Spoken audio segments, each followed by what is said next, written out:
The universe is not eternal, at least not in the way we once imagined. For most of human history, we thought the heavens were fixed, eternal, unchanging, a silent backdrop to the drama of life on Earth. But modern science has uncovered a darker truth. The cosmos itself is mortal. Its brilliance is already fading, and in ways more dramatic than anyone could have foreseen. So here's the unthinkable question.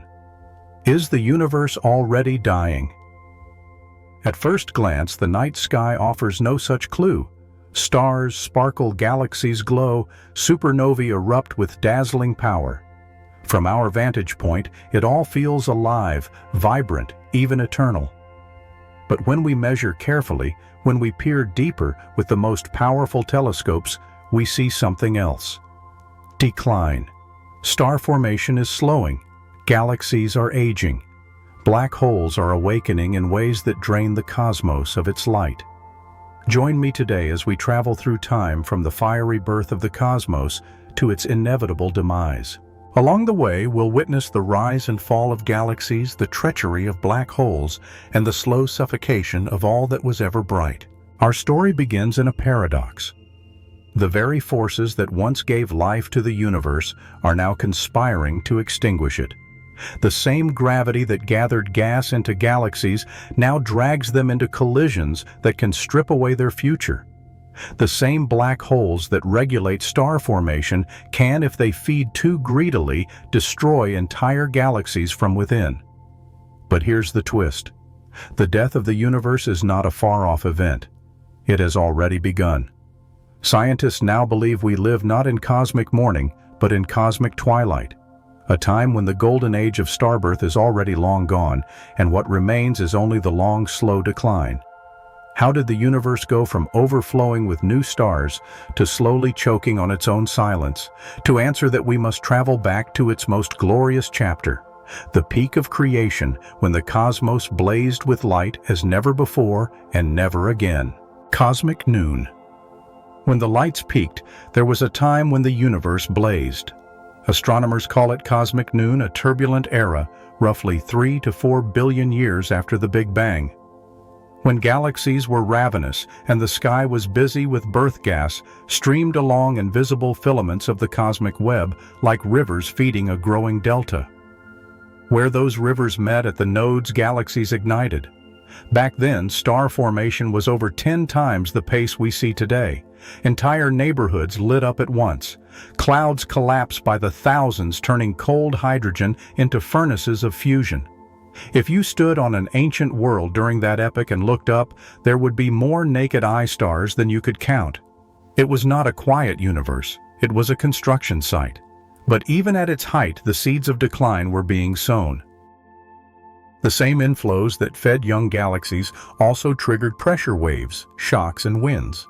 Starbursts bred supernova, and supernova bred feedback. Great outflows that heated gas and tossed it into the galactic halo where it could no longer cool and settle. Creation had a cost, and the bill would come due. Meanwhile, collisions reshaped the landscape. Galaxies merged often, sometimes gently, sometimes catastrophically. In the most violent unions, gas clouds were compressed into a frenzy of starbirth, then blown apart by the very stars they created.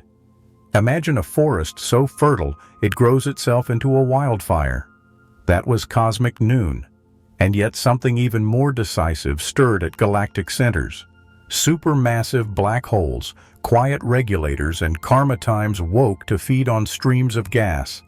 Their accretion disks blazed across the spectrum. Their jets drilled through entire galaxies. In moderation, they pruned growth. In excess, they sterilized it.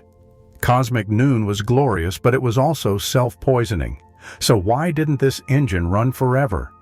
Because the universe doesn't just evolve in place, it expands.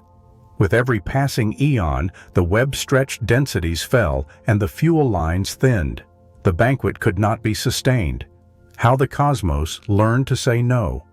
To make a star, you need 3 things: gas, gravity, and time. To stop a star, you only need heat. Heat puffs, gas up keeps it buoyant, and denies gravity its grip. The universe discovered this trick early and used it everywhere. Start small. A newborn cluster breathes fire. Massive stars blast ultraviolet radiation and launch winds that sweep a nebula clean.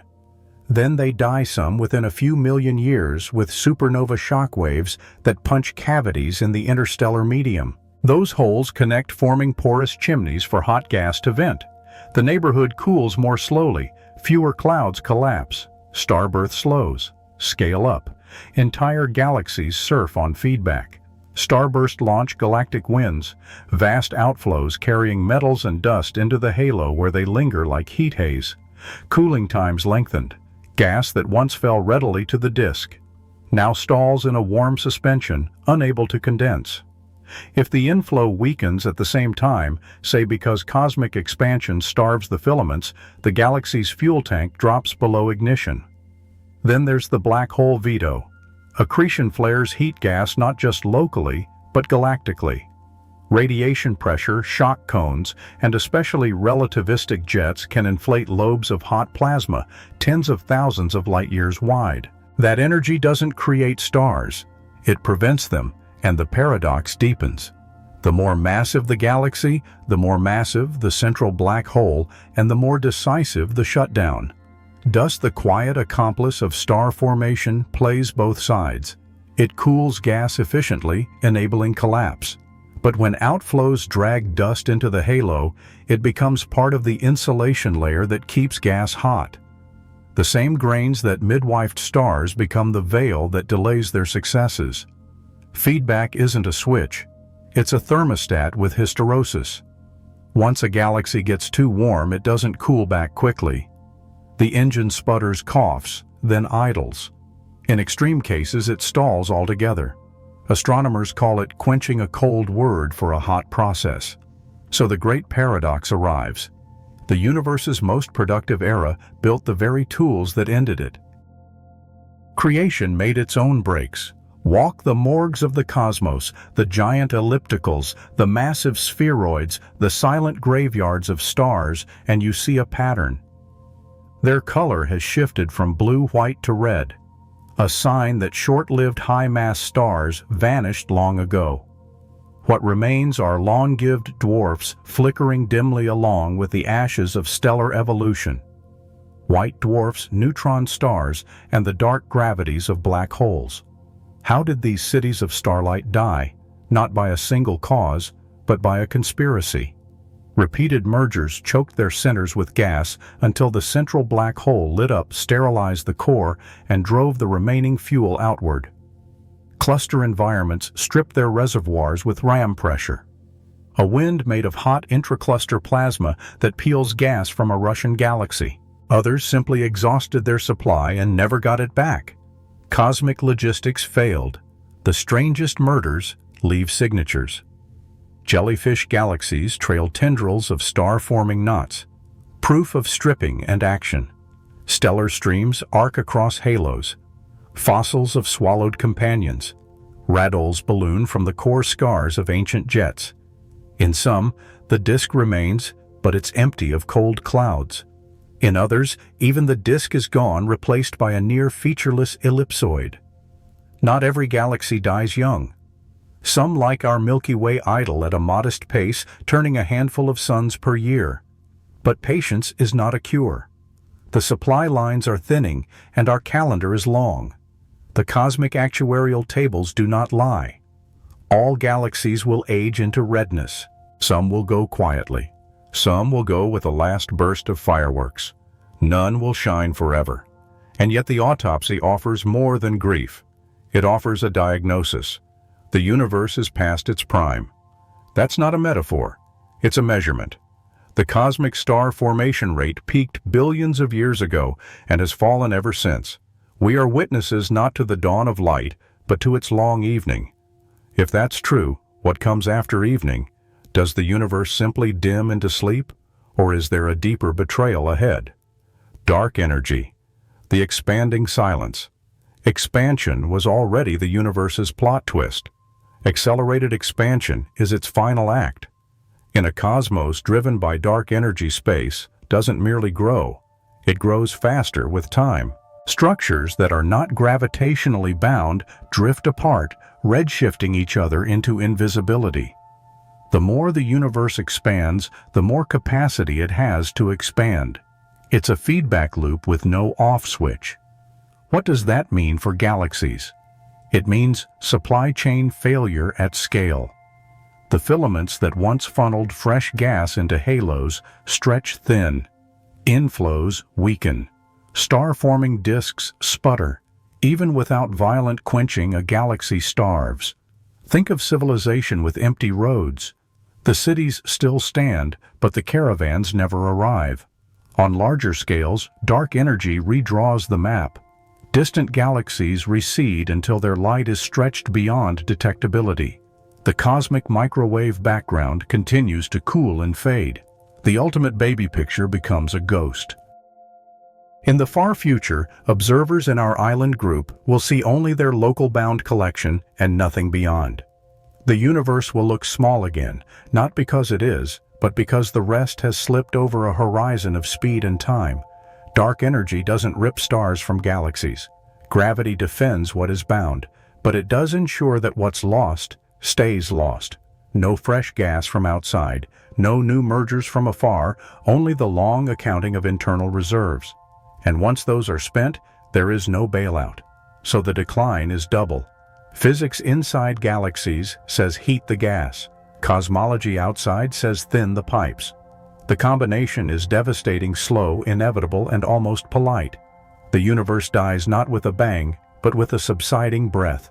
But a whisper can carry. In the depths of time, do new wonders arise, rare sparks in the dark? The answer is stranger than it sounds. Long twilight embers that refuse to go out.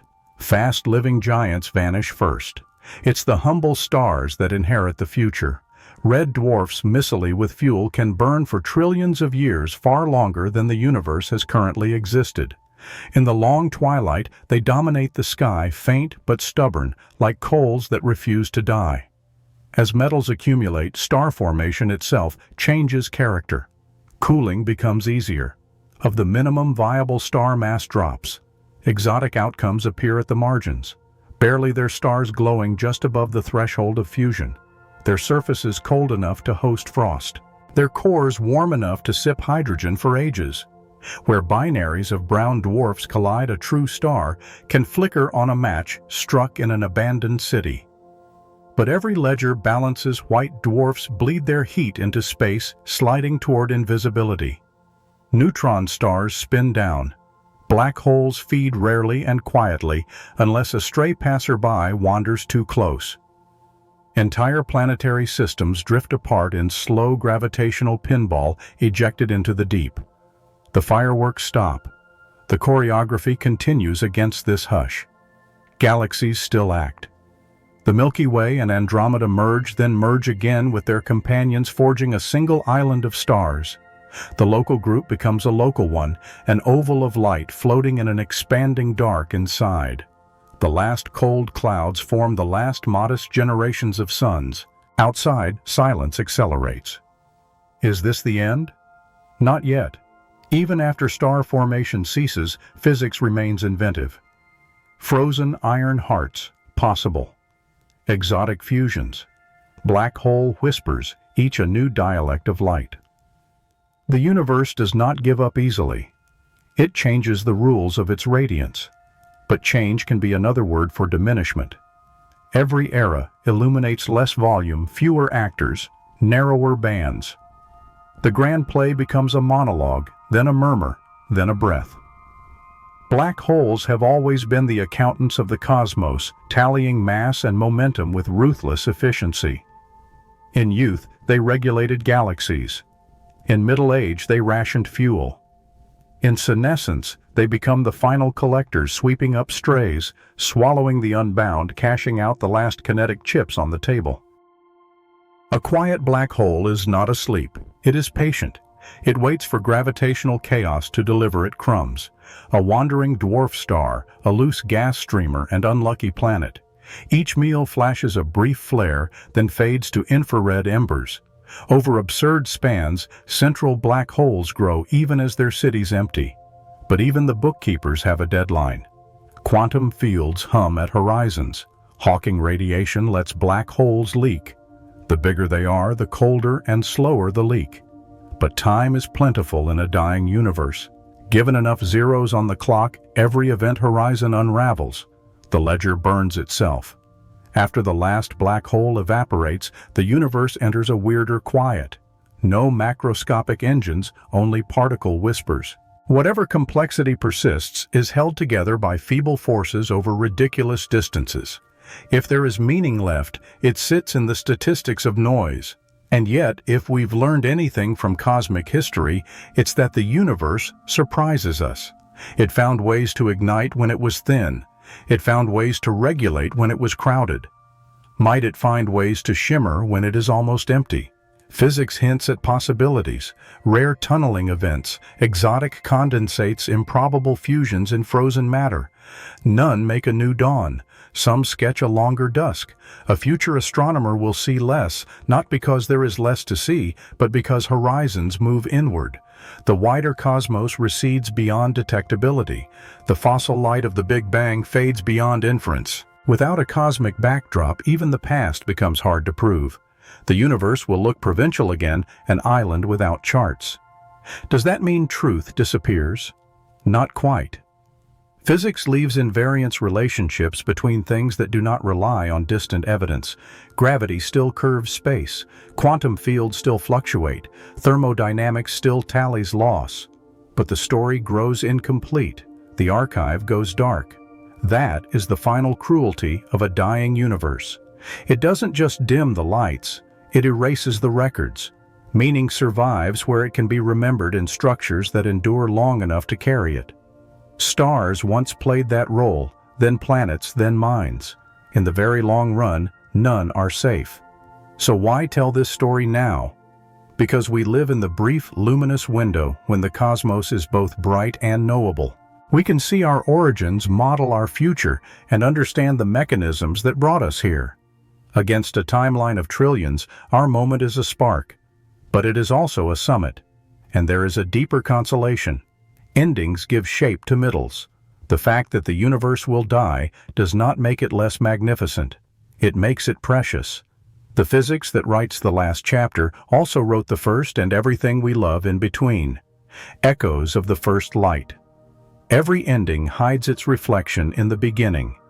To grasp how the universe fades, we must return to when it first ignited. For nearly 400,000 years after the Big Bang, there were no stars, no galaxies, only a seething plasma so hot that atoms could not exist. Photons ricocheted endlessly, trapped in an opaque fog. Darkness wasn't the absence of light, it was the imprisonment of it. Then came recombination. Electrons bound to nuclei atoms formed, and photons were set free.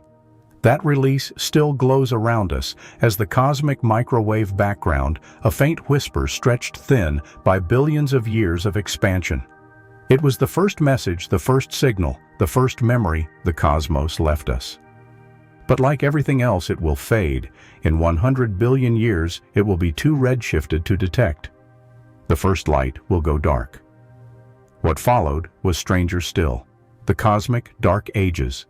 Hydrogen-helium drifted in expanding space, cold and featureless. No stars lit the void.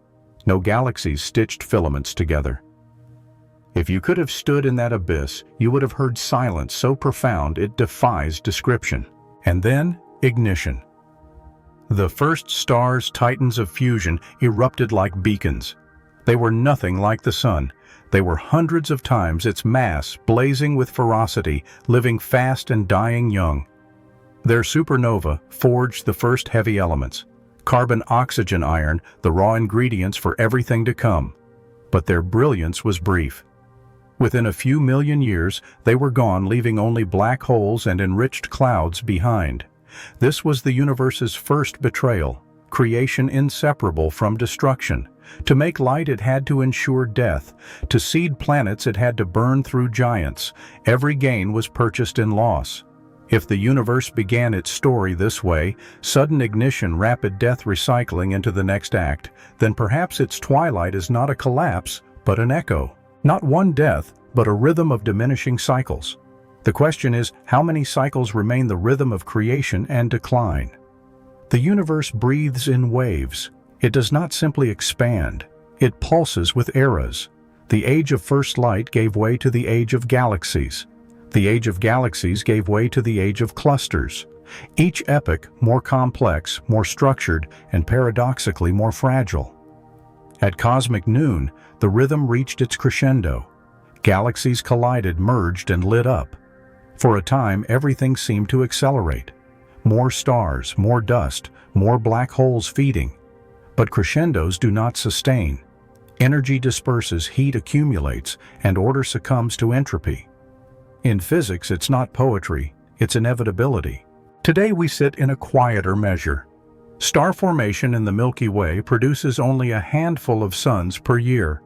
Clusters that once blazed now drift into sedate equilibrium. The rhythm is slowing. Astronomers can graph it, a bell curve of star birth peaking billions of years ago and declining ever since. We are living on the downward slope, and yet the cosmos resists silence. Even as the pace falls, creativity persists. Stars still form galaxies, still merge black holes, still flare. The universe is not dead. It is dying slowly. And that distinction matters because slow deaths leave room for strange surprises. But this rhythm has a grim conductor: entropy. Each transformation spreads energy. Thinner reduces its usefulness, makes the next act less likely. Entropy does not forbid complexity. It taxes it. Every star pays that tax. Every galaxy pays it. And eventually, the whole universe will default. So the rhythm is more than history. It's prophecy. The arc from simplicity to brilliance to silence is not unique to life or planets or stars. It is cosmic law. Which leaves us with the sobering thought, if the universe itself is subject to this rhythm, then perhaps everything we know is just one brief phrase in a song that is destined to fade. Entropy, the silent dictator. If there is a single law that writes the fate of the universe, it is entropy. Unlike the flamboyant forces of gravity or electromagnetism, entropy is quiet, patient, and absolute. It is the tendency of energy to spread, to equalize, to dilute its own usefulness. When a star shines, it is paying entropy's tax, turning ordered nuclear fuel into a haze of photons. When galaxies collide, they trade their neat orbits for chaotic ones. When black holes feed, they swallow information into horizons that may never return it. Each act of creation is also an act of surrender. On human scales, entropy looks like coffee cooling in a mug. On cosmic scales, it looks like the fading of starlight, the thinning of gas, the darkening of skies. Over trillions of years, entropy doesn't just win, it erases the scoreboard. The universe approaches thermal equilibrium, where everything is the same, lukewarm nothingness. No gradients, no flows, no engines, no life. This fate has a name: the heat death of the universe. It is not fire, but frost, not explosion, but stillness. Imagine a cosmos where every black hole is evaporated, every star has cooled, every particle drifts alone in expanding space. Motion continues, but meaning disappears. Some physicists protest. Isn't this too simple, too final? Perhaps. Entropy is not destruction, it is redistribution. And sometimes redistribution allows new exotic orders to appear briefly. But entropy never forgets. It is the one account that never forgives debt. The cruelest part: heat. Death doesn't arrive in a sudden catastrophe. It creeps in increments. Stars dying, galaxies reeling, horizons slipping away until the silence is complete. By the time the end is obvious, it will already have been unfolding for eons. Alternate fates. Crunch, rip, and bounce. The universe may be dying, but the manner of its death is still contested. Heat death is the front runner, but other candidates lurk at the edges of theory. Dramatic, violent, and strange. The Big Crunch imagines the universe reversing course. Expansion slows, halts, and turns into collapse. Galaxies that drifted apart are dragged back together.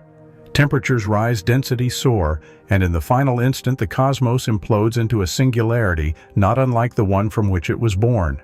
If true, then perhaps the Big Bang was not a beginning, but a heartbeat in a cycle of births and deaths. But so far, dark energy's acceleration makes this unlikely. The Big Rip is even more terrifying. If dark energy is not constant, but grows stronger with time, it could eventually overpower even gravity itself. First, galaxies dissolve. Then stars are torn from planets. Then planets are shredded into dust. Finally, even atoms are ripped apart as space-time itself fractures. The end arrives not in silence, but in violence. A universe shredded down to its quantum threads. Then there is the Big Bounce, a phoenix scenario where contraction leads not to finality, but to rebirth. Some models of quantum gravity suggest that the singularity of a crunch would rebound into a new expansion. If so, then our universe may be only one cycle in an endless chain. Every death would be a womb, every silence a pause before another crescendo. Each of these scenarios is speculative, but each carries a lesson. We do not know as much as we think. The cosmos hides its cards well. Our measurements today favor eternal expansion and heat death. But a subtle shift in dark energy's nature could flip the script entirely. So the universe confronts us with another paradox. The farther we look, the less certain the ending seems. Twilight has already begun. Look around our night sky. It feels vibrant, endless, eternal. But astronomers measuring the cosmic star formation rate know the truth. The universe's golden age ended billions of years ago. We are not in cosmic noon. We are not even in cosmic afternoon. We are in the evening. Our own Milky Way creates just a few stars each year. That may sound abundant, but compared to its past, it is meager. 10 billion years ago, galaxies produced stars at a rate 10 times higher. Today, most galaxies are quiet suburbs rather than bustling cities. The light we see above us is largely the light of stars already burning, not the glow of new ones igniting. This is twilight, not metaphorical but measurable. The decline is in progress. Cosmic surveys confirm that the universe is dimming. The proportion of blue star-forming galaxies shrinks. The red quiescent ones multiply. It is as if the universe itself has entered middle age, its vitality ebbing, its energy dispersing. And yet twilight has its beauty. The skies remain full, the constellations familiar. We exist in a rare window where the universe is both old enough to be understood and young enough to remain luminous. That balance will not last. Consciousness at twilight. Why do we exist now and not in some other era? Cosmologists call this the coincidence problem. Out of trillions of years, the universe may endure. Why are we alive during the brief sliver when stars are still plentiful, galaxies still visible, and dark energy only just accelerating expansion? The answer may be selection. Life as we know it depends on the heavy elements forged in stars, but not too many generations in, or they would be locked in dead remnants. Civilizations require stable planetary systems, neither too chaotic nor too sterile. Consciousness blooms best in moderation between the violent dawn and the silent dusk. If that is true, then our existence is a mirror of the universe's own trajectory. We are children of twilight. We arose in the narrow band when the cosmos still burned brightly but had cooled enough to craft planets, oceans, and DNA. In a very real sense, the universe had to age before it could know itself. But that awareness comes with weight. To know that the universe is dying is to feel a double mortality, our own and the cosmos's. And yet there is wonder too.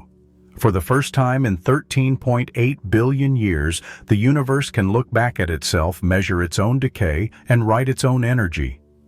Reading the universe's medical charts, astronomers are physicians of the cosmos taking its vital signs. They measure redshifts to check expansion count, starbursts to track metabolism, observe black holes to gauge stress. The charts are clear. The patient is stable, but in irreversible decline. Deep field surveys with the Hubble Space Telescope And now the James Webb Space Telescope reveal the cosmic history of light. They show galaxies small and chaotic in youth, luminous in maturity, and tired in age. Simulations like illustrious TNG and Eagle recreate this arc with millions of virtual galaxies confirming the pattern. A steep rise in star formation, a peak, then a long tail of fading productivity. We can even quantify twilight. A cosmic noon, the universe formed stars at a rate over 10 solar masses per year per galaxy. Today, the Milky Way manages just 1 or 2. In a trillion years, that number will be 0. The cosmos is not a patient that might recover. It is one moving predictably toward hospice care. But the charts reveal more than decline. They show causes, feedback loops, dark energy, environmental stripping, quasar activity, all written in the data. The universe is not dying of one disease. It is succumbing to a web of interconnected failures. In a way, it is not dying at all.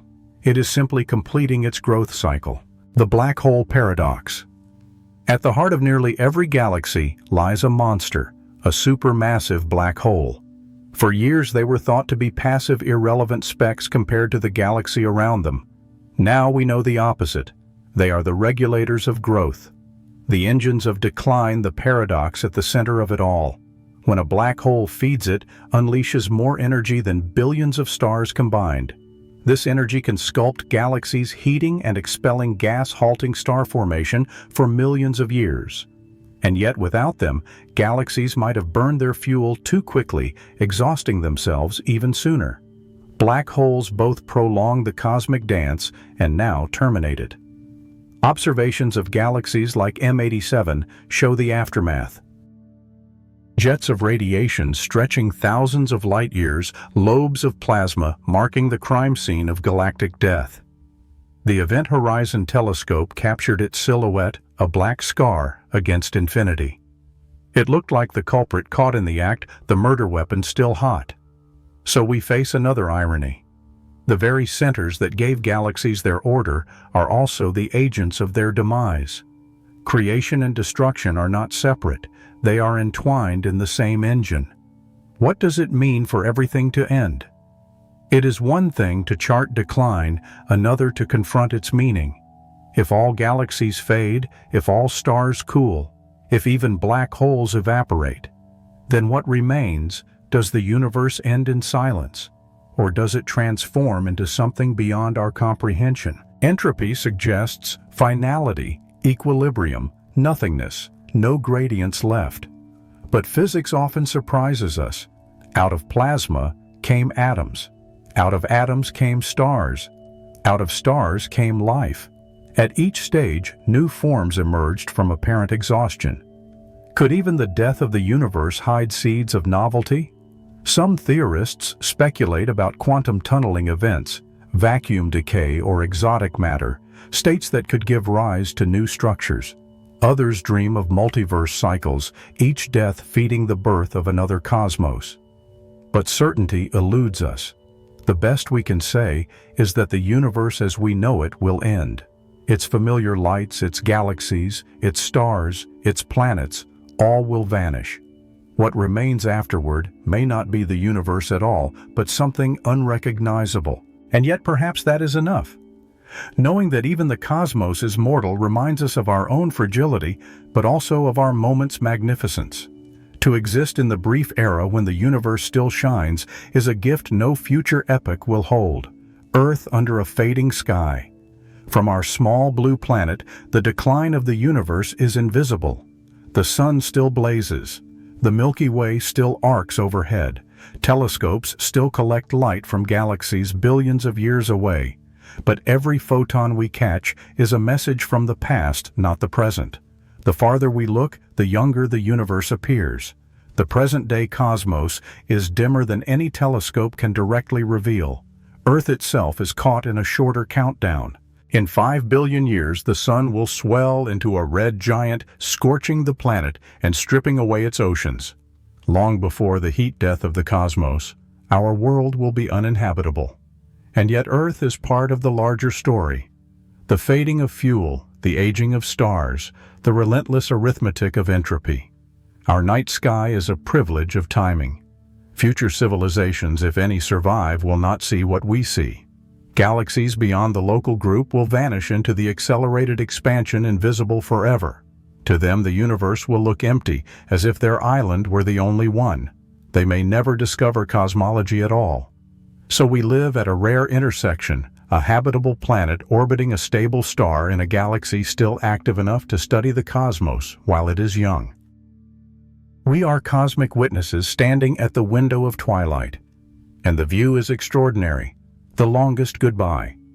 The future of the cosmos is not measured in centuries, millennia, or even millions of years. It is measured in trillions. In that vast calendar, entire civilizations rise and fall in the blink of an eye. Trillions of years from now, red dwarfs will still burn, faint but steady. When they finally exhaust their hydrogen, they will fade into black dwarfs' cold embers in the dark. Occasionally, two brown dwarfs may collide, striking a brief new spark. But each flare is rarer than the last. After 10 to the power of 20 years, most stars are gone. Galaxies dissolve as gravitational encounters fling their stars into intergalactic exile. Black holes dominate the night-silent collectors of the last matter. Over still greater spans, even they evaporate via Hawking radiation, releasing faint whispers of heat until they too disappear. Beyond 1 Google years, the universe enters a new age. The dark era. No stars, no galaxies, no black holes, only particles drifting endlessly through a space that continues to expand. It is not violent. It is not sudden. It is the slowest, longest goodbye in history. Exotic endings. Physicists are not content with silence. They ask, could the end be stranger than we imagine? Some speculate about iron stars, hypothetical remnants formed when quantum tunneling allows protons in black dwarfs to fuse into iron. These stars would be dark, cold, and nearly eternal, glowing only faintly as they shed their last scraps of heat.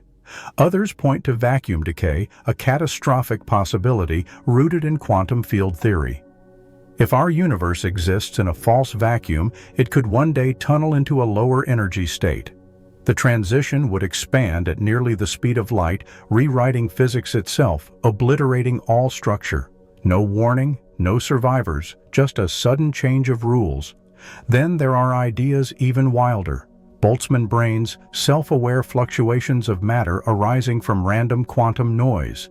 If entropy rules forever, then given infinite time, consciousness might appear again by chance. But would that be life, or just the cruelest parody of it? Each scenario is speculative, but each shows the same truth. The cosmos is not guaranteed to die quietly. Its decline may hold surprises stranger than any beginning. Why knowing the end matters? If the universe is doomed, why should we care? Because endings give context to beginnings. Knowing the fate of the cosmos sharpens the meaning of our present. We are temporary, yes, but so is everything else. Galaxies, stars, and even space-time itself share in impermanence. To realize this is not despair, it is perspective. Our lives matter not because they last forever, but because they happen now in the thin, luminous band between chaos and silence. For scientists, studying cosmic death is not morbid curiosity.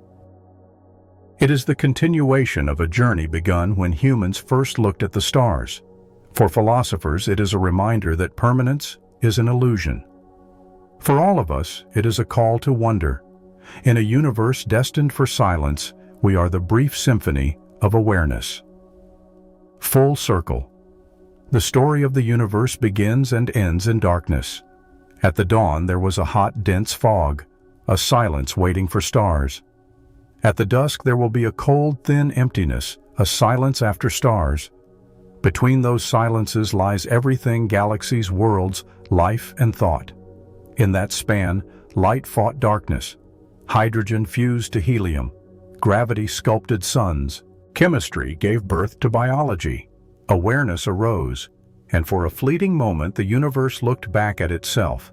That moment is ours. So is the universe already dying.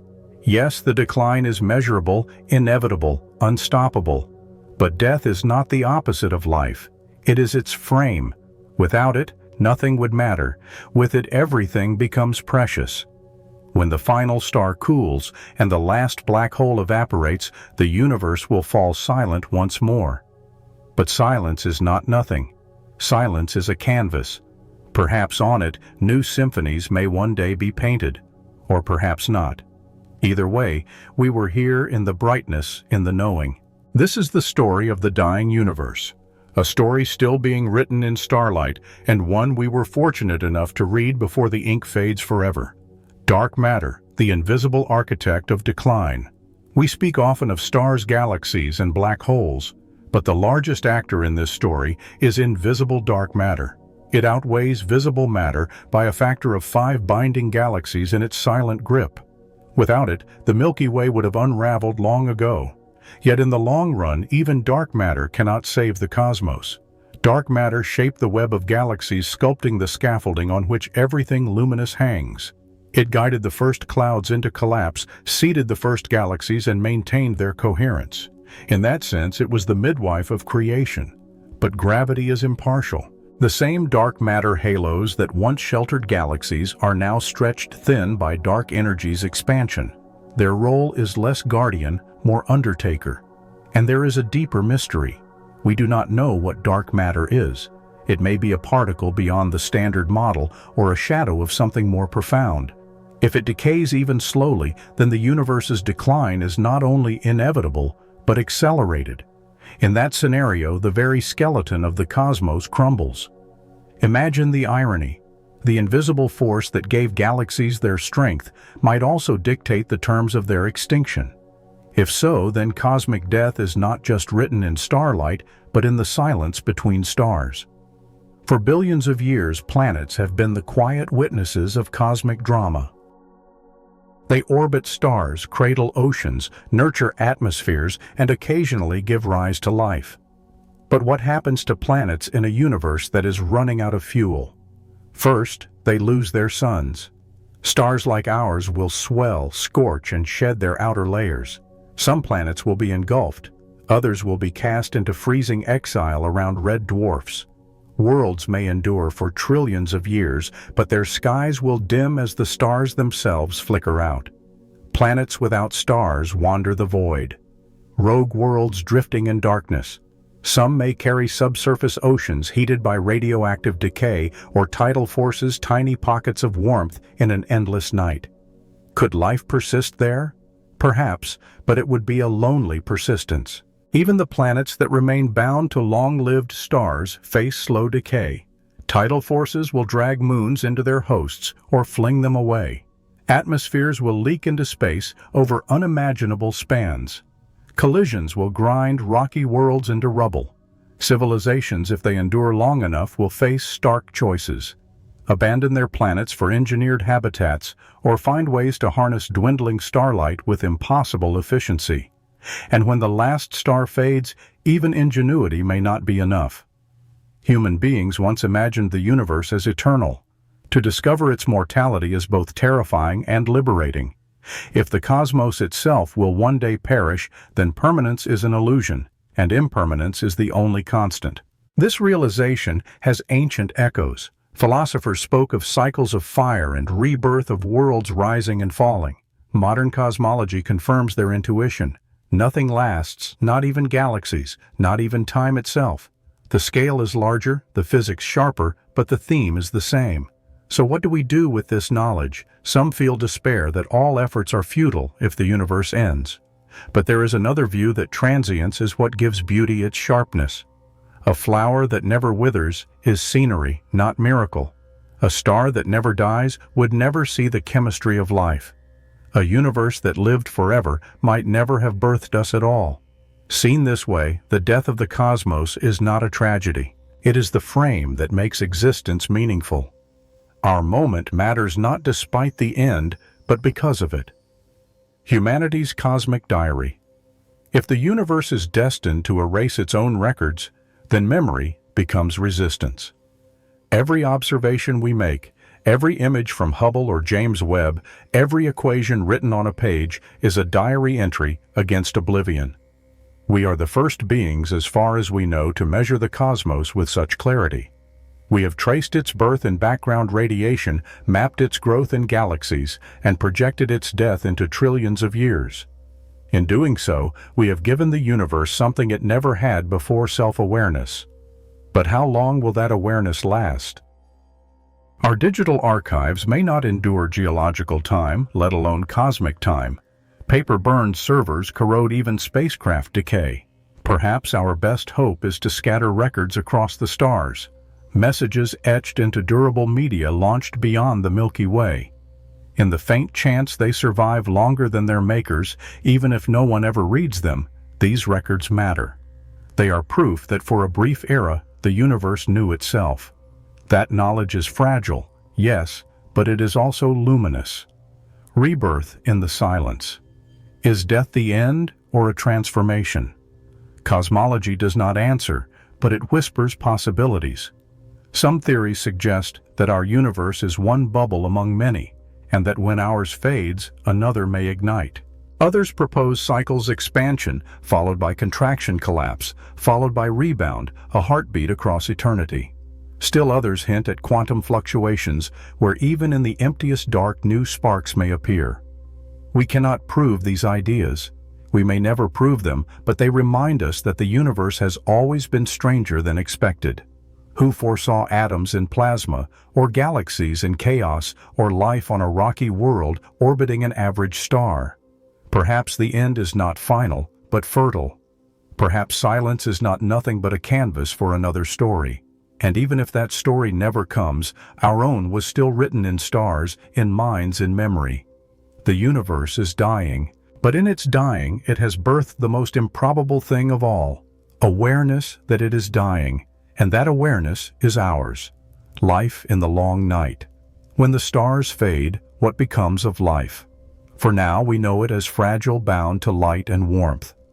But in a darkening universe, the definition of survival must expand. Some speculate about civilizations around red dwarfs, tiny suns that can live for trillions of years. These stars burn so slowly that their planets may enjoy stability far longer than Earth ever will.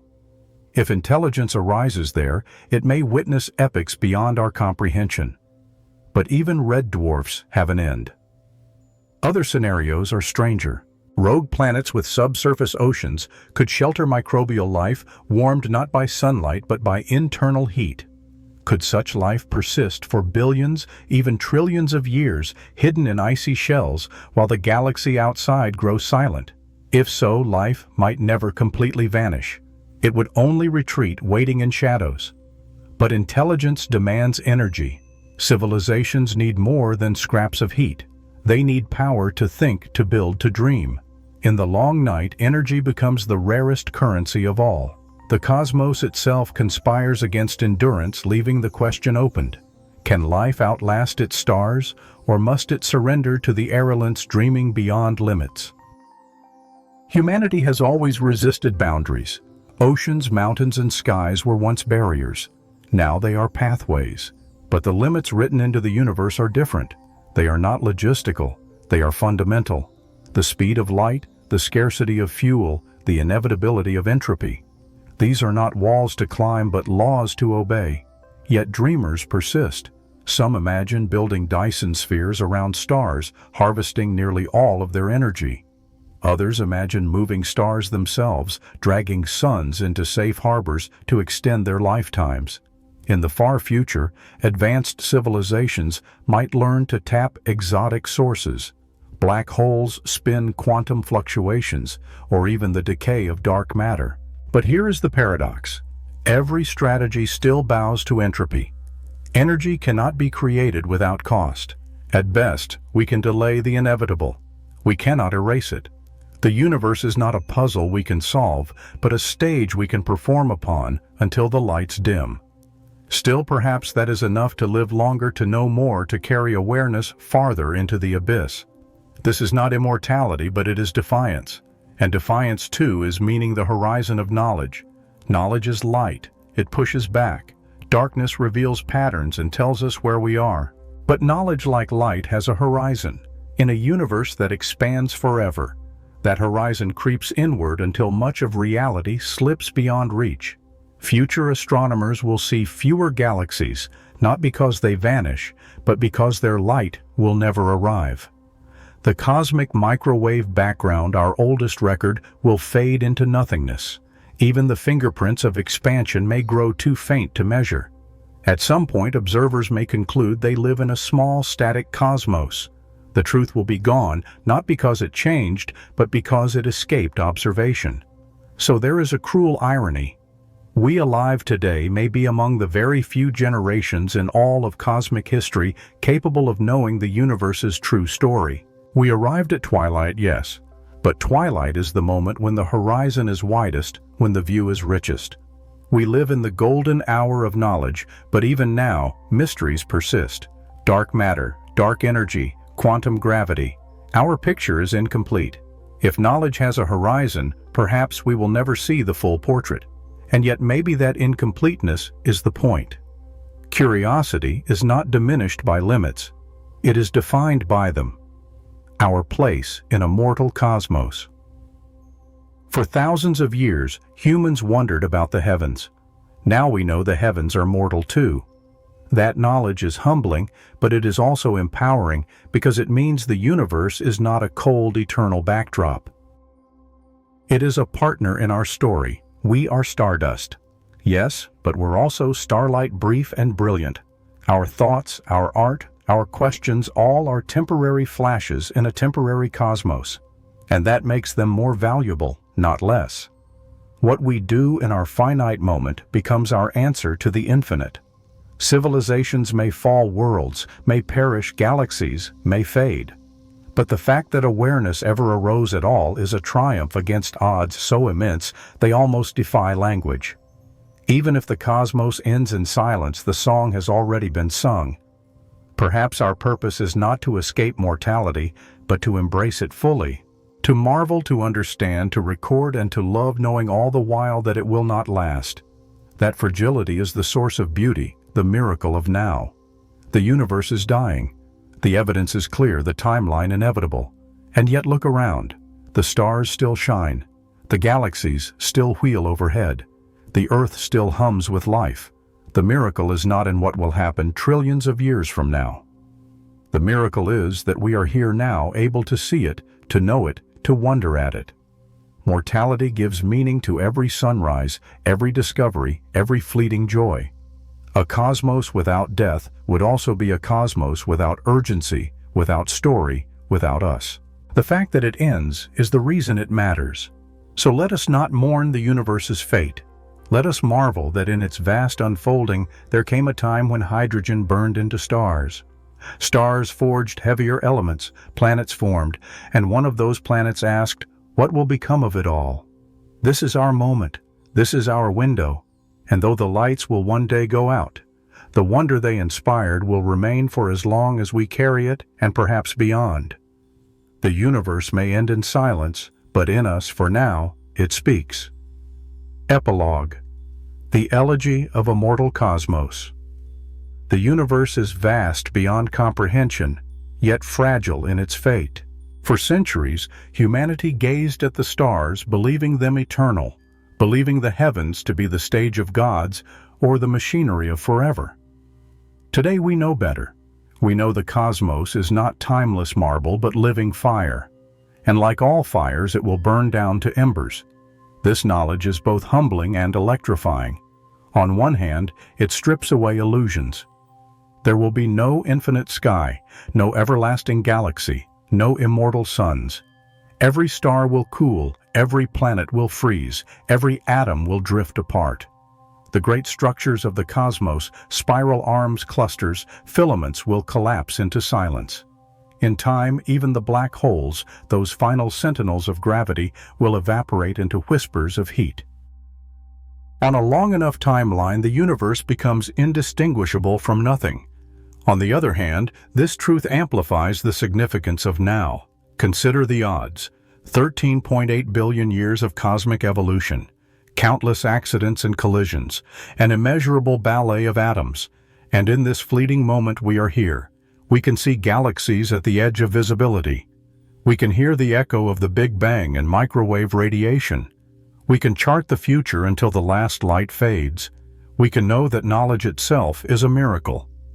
Think of what that means. Stars do not wonder if they will die. Black holes do not contemplate their own evaporation. But we do. In us, the cosmos has developed the rarest of faculties, the ability to reflect, to ask questions, to wrestle with inevitability. Awareness is not an escape from mortality.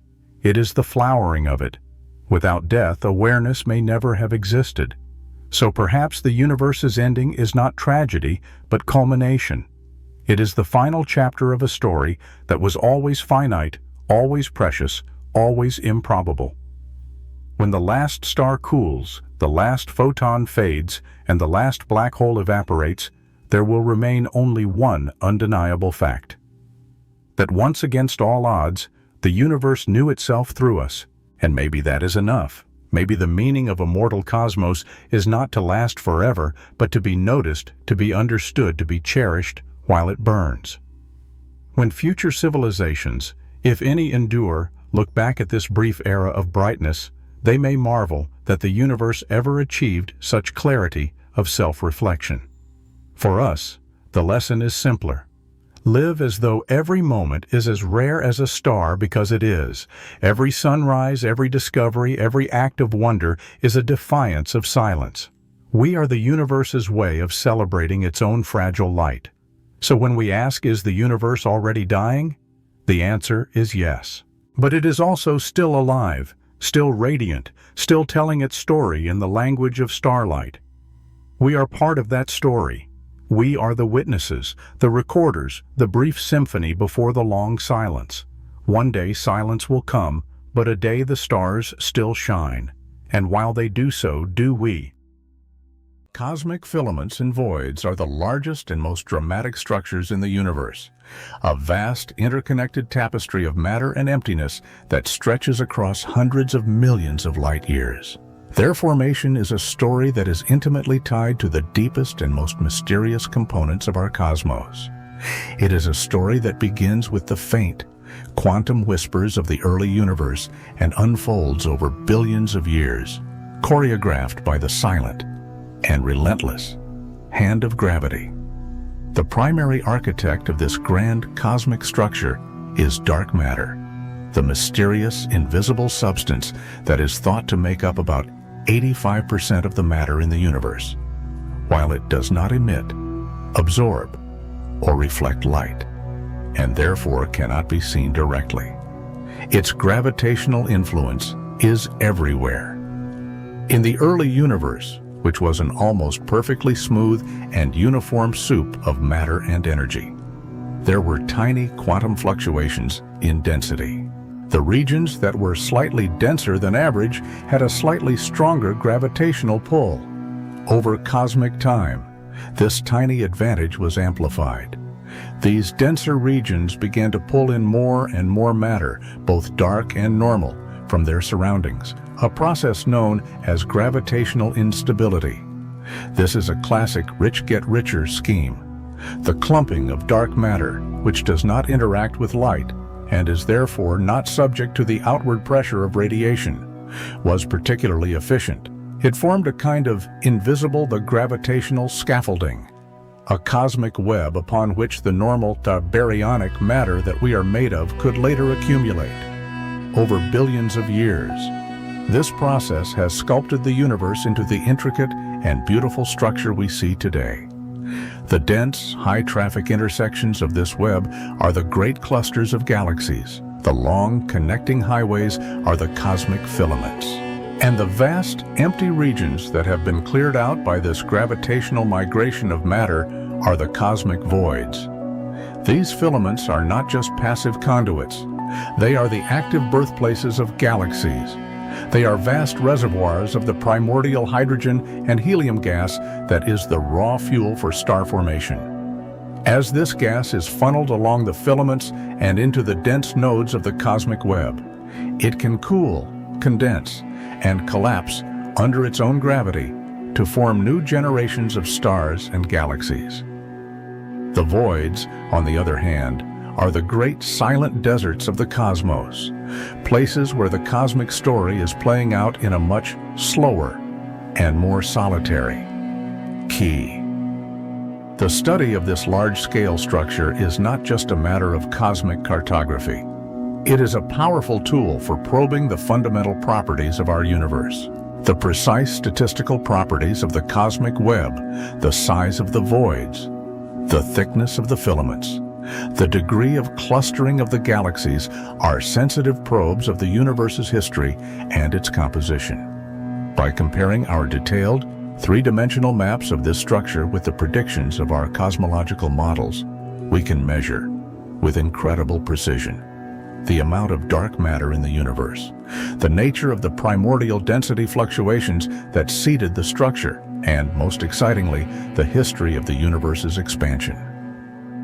The way that these structures have grown over time is a direct measure of the cosmic tug-of-war between the attractive force of gravity, which tries to pull things together, and the repulsive force of dark energy, the mysterious entity that is causing the expansion of the universe to accelerate. By studying the subtle distortions in the cosmic web, we are, in a sense, taking the pulse of the universe, measuring its vital signs, and trying to understand its ultimate fate. Will the expansion continue to accelerate forever, tearing the cosmic web apart in a big rip? Or will gravity eventually win out, causing the universe to collapse back on itself in a big crunch? The answers to these ultimate, existential questions are written in the faint, ancient light of the distant galaxies and in the grand, silent, and beautiful architecture of the cosmic filaments and voids. The cosmic web, with its intricate lacework of filaments and voids, is the fundamental organizing principle of the universe on the largest scales. The filaments are the great, cosmic rivers of matter, long and often sinuous, structures that can stretch for hundreds of millions of light years. They are the arteries of the cosmos, channeling the flow of galaxies, of gas, and of dark matter between the great, dense cities of the galaxy clusters. The voids, on the other hand, are the vast, underdense, and almost empty oceans that separate these cosmic continents. They are the largest, and in a sense, the simplest, structures in the entire universe, some of them spanning over 1 billion light-years in diameter. To understand the origin and the evolution of this grand cosmic architecture, we must turn to our standard and remarkably successful lambda-cold dark matter model of cosmology. This model is built on a few simple ingredients. It assumes that the universe is governed by Einstein's theory of general relativity, and that it is composed of 3 main components: a small amount of normal, baryonic matter, a much larger amount of cold dark matter, and a dominant component of dark energy, which is responsible for the accelerating expansion of the universe. The model also assumes a specific set of initial conditions, a universe that was, in its very first moments, in an incredibly hot, dense, and nearly uniform state, with a specific and very subtle pattern of primordial density fluctuations, the kind that is naturally produced by the theory of cosmic inflation. When we feed these simple ingredients and initial conditions into a powerful supercomputer and let the laws of physics play out over 14 billion years of simulated cosmic time, what emerges is a universe that looks remarkably like our own. The simulation shows how the tiny primordial density fluctuations are amplified by gravity. The dark matter, being the dominant, gravitational component, collapses first, forming a vast, interconnected, web-like scaffolding. The normal baryonic matter is then pulled into the deep gravitational wells of this dark matter web, where it cools, condenses, and forms the galaxies we see today. The result is a universe where the galaxies are not scattered randomly, but are arranged in a beautiful filamentary pattern, a pattern that is a direct and macroscopic fossil of the microscopic quantum fluctuations of the primordial universe. The study of cosmic filaments and voids is therefore a powerful way to test and to refine this standard cosmological model. By precisely measuring the statistical properties of the cosmic web, we can place tight constraints on the properties of dark matter and dark energy. The voids are a particularly clean and powerful probe. Because they are so underdense, their evolution is dominated by the repulsive force of dark energy, making them a sensitive barometer of the cosmic acceleration. The subtle distortions in the shapes of voids, for example, can be used to measure the growth of cosmic structure over time, providing a powerful test of general relativity on the largest scales. And the galaxies that do exist within the voids, the lonely, isolated inhabitants of the cosmic deserts, are fascinating objects in their own right. They have evolved in a very different environment than their cousins in the dense, crowded filaments and clusters. They have experienced fewer mergers and interactions, and they have had a more quiescent star formation history. They are, in a sense, a more pristine, and perhaps more primitive, population of galaxies. A window into what our own Milky Way might have looked like if it had not been part of the bustling and often violent cosmic metropolis of the local group. The cosmic web, with its beautiful interplay of the full and the empty, of the dense and the diffuse, of the filaments and the voids, is a profound and elegant expression of the fundamental laws of our universe. It is a structure that connects the quantum and the cosmos, the beginning of time with its end, and the visible world of galaxies with the invisible and ultimately dominant, dark sector of our reality. The cosmic filaments are not just a passive structural scaffolding. They are the active and dynamic arteries of the cosmic web, the primary sites of galaxy formation and evolution. They are vast and often turbulent, reservoirs of the primordial gas that is the raw fuel for creating new stars and new worlds. And the way that this gas flows along and into the filaments is a key part of the story of how galaxies like our own came to be. In the early universe, the gas was distributed relatively smoothly. But as the dark matter scaffolding of the cosmic web began to form, this gas was pulled by gravity into the deepening potential wells of the filaments. This did not happen in a gentle, uniform way. The gas fell into the filaments at supersonic speeds, creating powerful accretion shocks at the edges of the filaments, where the infalling gas was heated to millions of degrees. This hot, diffuse, and X-ray emitting gas is known as the warm-hot intergalactic medium, and it is thought to contain a significant fraction, perhaps even the majority, of all the normal baryonic matter in the modern universe. But for galaxies to form, this hot gas must be able to cool. And within the filaments, a new and beautiful process takes over. The gas does not just sit in the filament, it flows along it, like a river, towards the denser, nodal regions where the galaxy clusters are forming.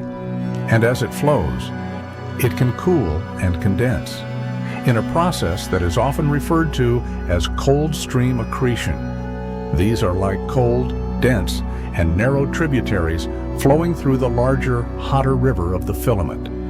And it is within these cold streams that the conditions become right for the formation of the first small protogalaxies. These protogalaxies are then carried along with the flow, like logs in a river, and they can merge and grow, eventually forming the larger spiral and elliptical galaxies we see today.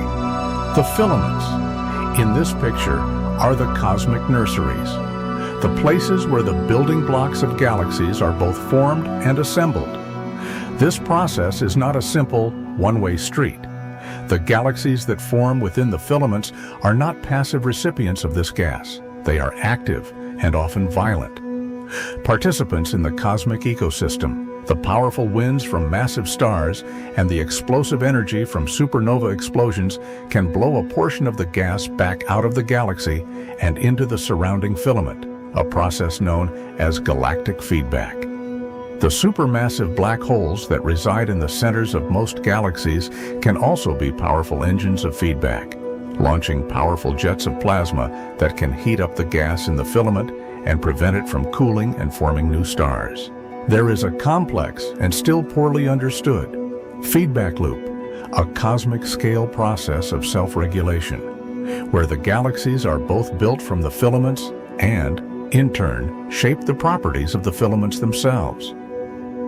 The cosmic filaments are a new and exciting frontier in our understanding of galaxy evolution. For decades, our models of galaxy formation have been largely focused on the internal processes within a single, isolated dark matter halo. But we are now beginning to realize that the larger cosmic environment, the fact that a galaxy is living in a dense, gas-rich filament or a sparse, empty void, plays a crucial, and perhaps even a dominant role in shaping its destiny. The study of these cosmic rivers of matter through a combination of large-scale, multi-wavelength observational surveys and sophisticated hydrodynamic computer simulations is one of the most vibrant and rapidly advancing fields in modern astrophysics. It is a field that is connecting the grand architectural beauty of the cosmic web with the detailed and often messy physics of star formation, of black hole growth, and of the ongoing and beautiful cosmic cycle of matter. The relationship between the vast, empty cosmic voids and the dense, matter-rich cosmic filaments is a dynamic and complementary one, a cosmic yin and yang that together define the large-scale structure of our universe. The voids are not just the absence of filaments. They are an active and essential part of the cosmic web.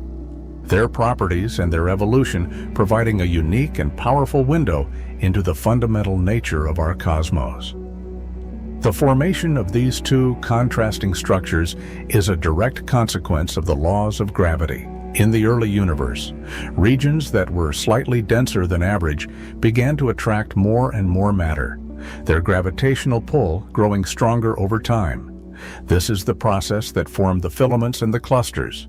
But for every particle that was pulled into a growing filament, a particle was left behind in a region that was slightly less dense than average. These underdense regions, with their weaker-than-average gravitational pull, were, in a sense, the losers in the cosmic gravitational competition. As the matter around them was evacuated to form the filaments, these regions became emptier and emptier, growing into the vast cosmic voids we see today.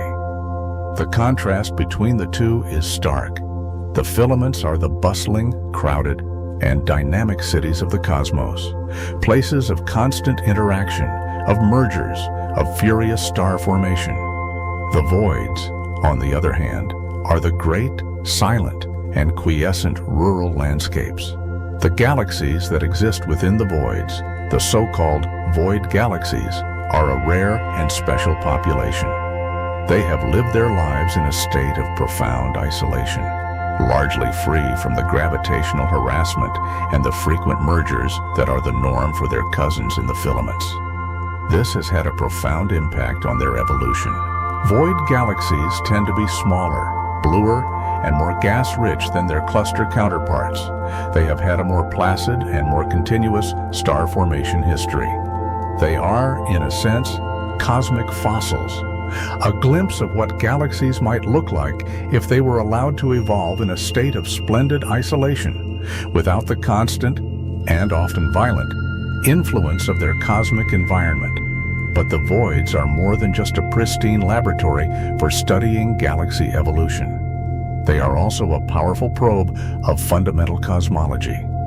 Because they are so underdense, their dynamics are dominated not by the gravity of matter, but by the repulsive force of dark energy. The way that the voids grow and expand over cosmic time is one of our most direct and sensitive measures of the properties of dark energy. By precisely mapping the shapes and the sizes of voids at different epochs in the universe's history, we can trace the history of the cosmic acceleration and can test whether dark energy is a simple cosmological constant or something more dynamic and more complex. The voids can also be a powerful tool for testing our understanding of gravity itself. Some modified gravity theories, which have been proposed as an alternative to dark energy, predict that the law of gravity should be different in the low-density environment of a void than it is in the high-density environment of a galaxy or a cluster. By studying the subtle motions of the galaxies on the edges of voids and the weak gravitational lensing of background light by the sparse matter within them, we can place tight constraints on these alternative theories of gravity. The study of the cosmic voids is a beautiful example of how, in science, there can be as much to be learned from the absence of things as there is from their presence. These great, silent, and seemingly empty regions of our universe are not voids of information. They are, in fact, rich and eloquent storytellers, whispering to us the deepest secrets of dark energy, of gravity, and of the grand, beautiful, and ongoing story of cosmic evolution. The mapping of the cosmic web, with its intricate network of filaments and voids, is one of the great observational triumphs of modern cosmology. It is a task of immense scale and difficulty, a cosmic cartography that requires us to measure the three-dimensional positions of millions, and soon billions, of galaxies scattered across a significant fraction of the sky. The primary tool for this is the Galaxy Redshift Survey. By taking a spectrum of the light from a distant galaxy, astronomers can measure the amount by which its light has been stretched, or redshifted, by the expansion of the universe. According to Hubble's law, this redshift is a direct measure of the galaxy's distance from us. By combining this distance measurement with the galaxy's position on the sky, we can create a true three-dimensional map of the universe. The Sloan Digital Sky Survey, which began in the year 2000, was the first, and is still the most famous, of these large-scale redshift surveys. Over the last 2 decades, it has measured the redshifts of several million galaxies, creating the first, detailed, and truly stunning maps of the large-scale structure in our local cosmic neighborhood. These maps revealed, for the first time in a direct and unambiguous way, the beautiful web-like pattern of the cosmos, the long, sinuous filaments, the dense, compact clusters, and the vast, empty voids. But optical redshift surveys, like the SDSS, have their limitations. They can only see the galaxies, the luminous tracers of the cosmic web. But the vast majority of the matter in the filaments is dark matter, and a significant fraction of the normal. Baryonic matter is in the form of a hot, diffuse, and largely invisible gas. To map these dark components of the cosmic web, we need other, more subtle techniques. Gravitational lensing is one of the most powerful of these. As we have seen, the gravity of the matter in a cosmic filament, both dark and baryonic, will bend and distort the light from the more distant galaxies that lie behind it. By measuring the tiny correlated distortions in the shapes of millions of background galaxies, a technique known as cosmic shear, we can create a map of the intervening and largely invisible mass distribution. This is a powerful and beautiful way to see the dark matter scaffolding of the cosmic web. Another, and complementary, technique is to look for the faint signature of the gas in the filaments. The hot, million-degree gas in the warm-hot intergalactic medium is too diffuse to be seen directly in X-rays, except in the very densest regions, but it can be detected in absorption through its effect on the light from even more distant objects, like quasars. The ultraviolet light from a background quasar will be absorbed at specific wavelengths by the ions of different elements in the intervening filamentary gas, creating a forest of absorption lines in the quasar's spectrum. By studying this cosmic web forest, we can map the distribution, the temperature, and the chemical composition of the diffuse, baryonic gas that traces the filaments. And in the future, with the immense sensitivity of new radio telescopes like the Square Kilometre Array, we may be able to map the cosmic web in a new way, by detecting the faint radio emission from the neutral hydrogen gas that still exists in the less dense parts of the filaments. This multi-pronged, multi-wavelength approach, which combines the direct mapping of the galaxies, the gravitational lensing of the dark matter, and the absorption line studies of the gas, is giving us an increasingly complete and beautifully coherent picture of the grand and largely invisible architecture of our universe. It is a picture that is not just aesthetically pleasing, but is also a rich and powerful source of information about the fundamental physics that has shaped our cosmic home. The cosmic web, that vast and largely invisible network of filaments and voids, is more than just a static architectural feature of our universe. It is a dynamic, evolving ecosystem that plays a crucial and active role in the birth, the life, and the death of galaxies. The filaments are the great cosmic nurseries, the places where the raw materials for galaxy formation are concentrated and processed. The voids are the great cosmic deserts, places of solitude and quiescence. The difference between growing up in the bustling, crowded metropolis of a cosmic filament and the quiet, rural isolation of a cosmic void has a profound and lasting impact on the life of a galaxy. The primary way in which the cosmic web influences galaxy formation is through the supply of fuel. A galaxy needs a continuous supply of cold, dense gas to form new stars, and the filaments are the primary conduits for this cosmic fuel. The cold, dense streams of gas that flow along the filaments can feed the growing galaxies that are embedded within them, triggering and sustaining furious bursts of star formation. Galaxies in the dense, nodal regions of the web, where multiple filaments intersect, are particularly well fed, and they tend to be the most massive and most actively star-forming galaxies in the universe. But the cosmic web does not just feed galaxies, it can also starve them. As a galaxy falls into the dense, hot environment of a galaxy cluster at the node of the web, it can be subjected to a process called ram pressure stripping. As the galaxy moves at high speed through the hot, dense gas of the cluster, its own, colder, star-forming gas can be stripped away, like the scarf of a motorcyclist being blown off by the wind. This can rapidly quench the galaxy's star formation, turning it from a vibrant, blue, star-forming spiral into a red, dead, and passive elliptical. The cosmic web also shapes galaxies through the process of mergers and interactions.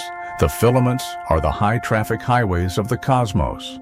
The galaxies that live within them are much more likely to have close encounters and to merge with their neighbors than the isolated galaxies in the voids. These mergers are dramatic and often violent events. They can trigger intense bursts of star formation. They can disrupt the beautiful spiral structure of a galaxy, and they can fuel the growth of the supermassive black holes that reside in their centers.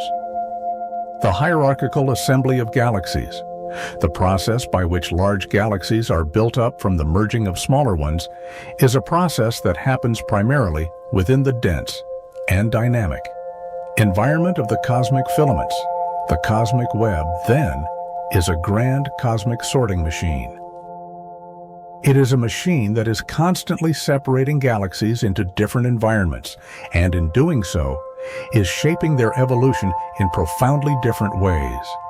The study of this environmental dependence of galaxy properties is one of the most active and exciting fields in modern extragalactic astronomy. It is a field that is connecting the largest scales of the cosmos with the smallest scales of star formation and black hole accretion.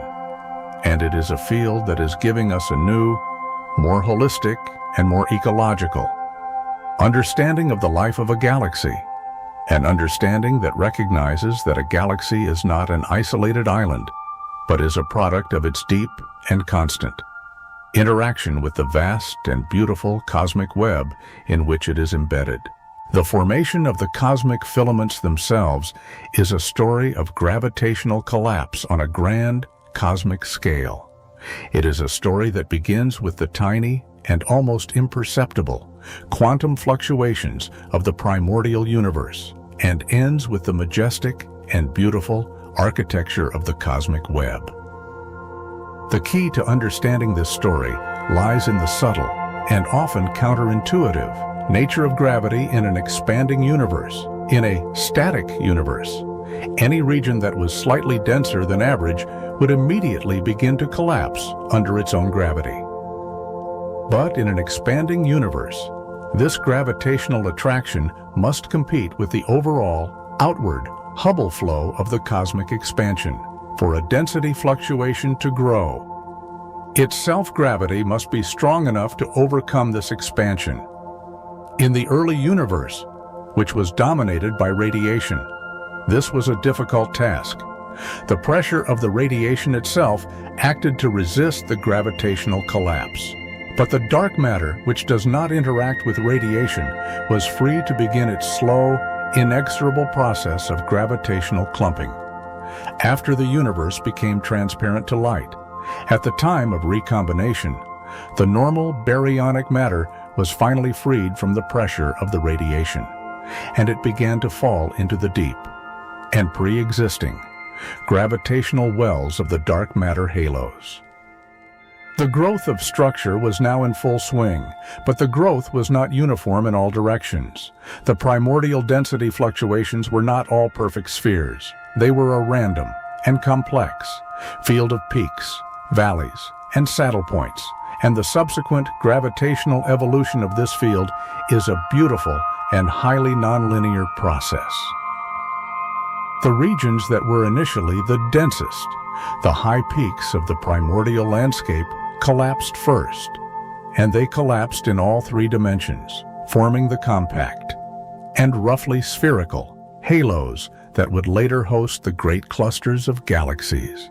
The regions that were slightly less dense, the ones that were shaped more like elongated ridges in the primordial landscape, would collapse first along their shortest axis and then along their second shortest axis, forming the long and often sinuous filaments of the cosmic web. And the regions that were the least dense of all, the great valleys of the primordial landscape, would expand in all three directions, becoming the vast and nearly empty voids. This is the Zeldovich pancake, or top-down picture of structure formation, and it provides a beautiful and intuitively appealing picture of how the complex web-like geometry of the cosmos can naturally emerge from the simple and well-understood physics of gravitational instability. The filaments in this picture are the places where the cosmic collapse has happened in two dimensions, but not yet in the third. They are, in a sense, the pancakes of the cosmos. The clusters are the places where the collapse has happened in all three dimensions. They are the meatballs, and the whole thing, as the saying goes, is a kind of cosmic spaghetti and meatballs. This is, of course, a highly simplified picture. The real process of structure formation is much more complex, a chaotic and often violent process of mergers, of accretion, and of feedback. But the fundamental underlying principle, the idea that the beautiful and seemingly complex architecture of the cosmic web is a natural and almost inevitable consequence of the simple and elegant law of gravity acting on the tiny quantum seeds of the primordial universe, is one of the most profound and most beautiful insights of modern cosmology. The dark matter that forms the invisible, gravitational scaffolding of the cosmic web is one of the most profound and most enduring mysteries in all of science. We know, with a very high degree of certainty, that it exists. We can see its gravitational influence everywhere, from the rotation of our own galaxy to the lensing of distant quasars. We know that it makes up about 85% of the matter in the universe. We know that it is cold, meaning it was moving slowly in the early universe. We know that it is dark, meaning it does not interact with light. But we have, as of yet, no idea what it is. The search for the identity of the dark matter particle is one of the great and most urgent quests of modern physics, a quest that is being pursued on three complementary frontiers. The first is the direct detection frontier. The idea here is that our own solar system is moving through the vast dark matter halo of the Milky Way galaxy. This means that there should be a constant wind of dark matter particles passing through the Earth and through our bodies every second of every day. These particles interact so weakly that we do not feel them, but very, very rarely. One of them might happen to collide with the nucleus of an atom in a very sensitive detector, deep underground. These direct detection experiments are marvels of low background physics. They are built in the deepest mines and tunnels in the world to shield them from the constant rain of cosmic rays that bombard the Earth's surface. They use ultra-pure materials and a host of clever techniques to distinguish a potential and incredibly rare dark matter signal from the more mundane and far more common signals from natural radioactivity. So far, despite decades of searching and a steady increase in the sensitivity of these experiments, no definitive, unambiguous signal of dark matter has been found. The second frontier is indirect detection. The idea here is that if dark matter particles can collide with each other, they might annihilate, producing a shower of more familiar standard model particles, like gamma rays, neutrinos, or antimatter particles. We can then search for an excess of these annihilation products coming from regions of the universe where we expect the density of dark matter to be very high, like the center of our own galaxy, or the hearts of nearby dwarf galaxies. A number of space-based and ground-based telescopes are dedicated to this search. There have been a number of tantalizing and as yet unexplained excesses of gamma rays and antimatter particles observed, but none of them has, as of yet, risen to the level of a definitive smoking gun discovery of dark matter annihilation. The third frontier is production at particle colliders. The idea here is to create dark matter particles in the high-energy collisions of a particle accelerator, like the Large Hadron Collider. Since the dark matter particles are invisible, we cannot detect them directly, but we can look for their signature in the form of missing energy, puroti. If we see a collision that produces a spray of normal particles that are all recoiling against something that is invisible, something that has carried away a significant amount of energy and momentum, then that something could be a pair of newly created dark matter particles. This is a very challenging search, as there are many, more mundane, standard model processes that can also produce missing energy. But the LHC is continuing to push the limits of this search, exploring new and higher energy regimes.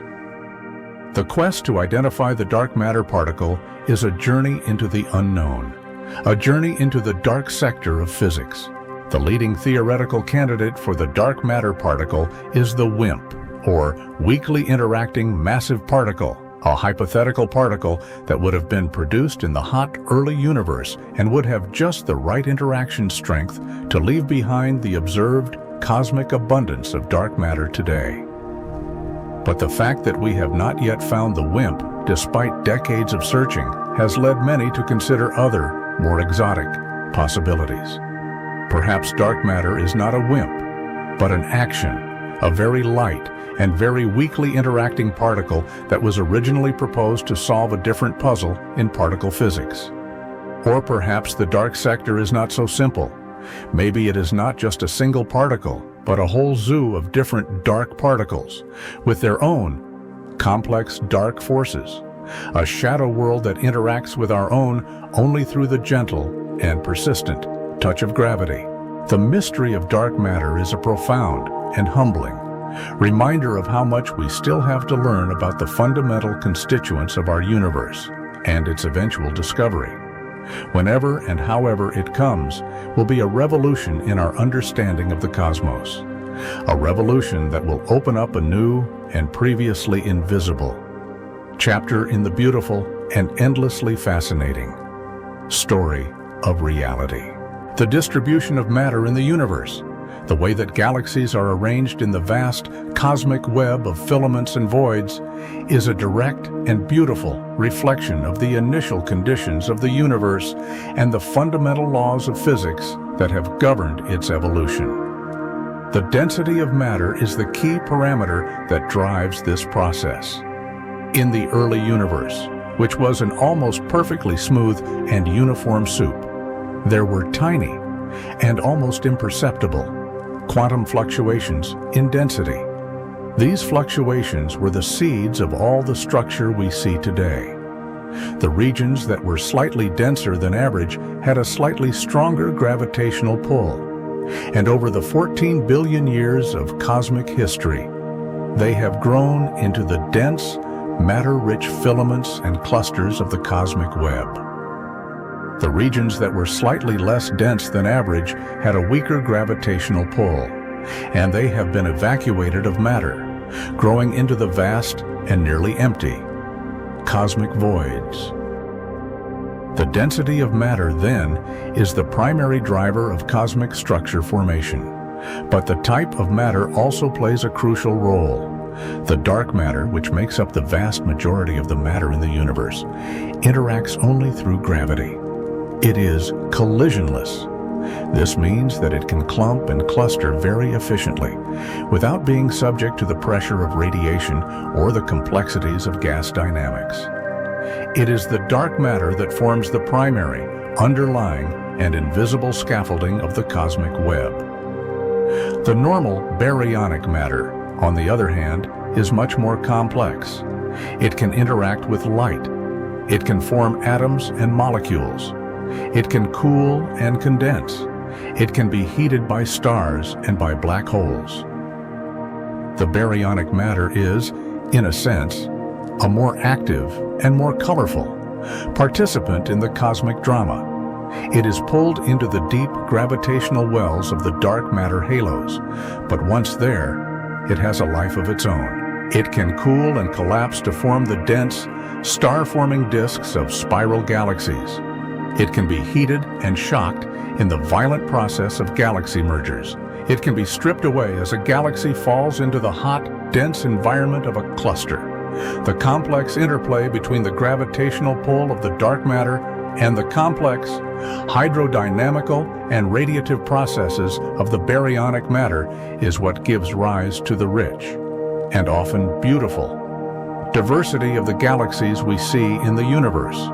The density of matter, both dark and baryonic, is not just a static property, it is a dynamic, evolving quantity. As the universe expands, the overall average density of matter decreases, but the density, contrast, the difference between the dense regions and the underdense regions, grows over time. The rich get richer, and the poor get poorer. The filaments become more filamentary. The voids become more void-like. This process of gravitational amplification of the initial density fluctuations is the engine of cosmic evolution. And by studying the way that this structure has grown over cosmic time, by mapping the distribution of galaxies and the properties of the cosmic web at different epochs in the universe's history, we can perform a powerful and precise test of our entire cosmological model.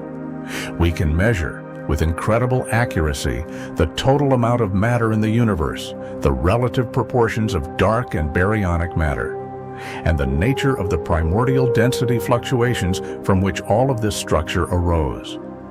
The density of matter, then, is more than just a number. It is a key, a Rosetta Stone, that allows us to decipher the long, beautiful, and complex story of our own cosmic origins.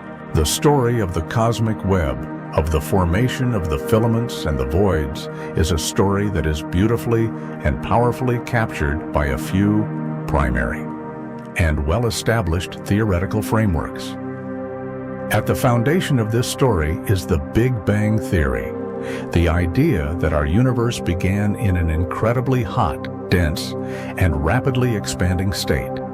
This theory provides the overall evolutionary context.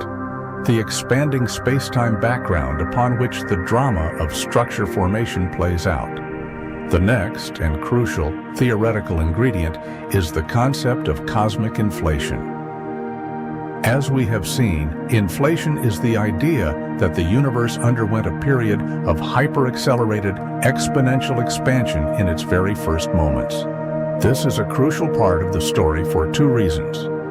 First, it explains the large-scale smoothness and flatness of our universe, the seemingly special initial conditions that are required for a universe like ours to exist.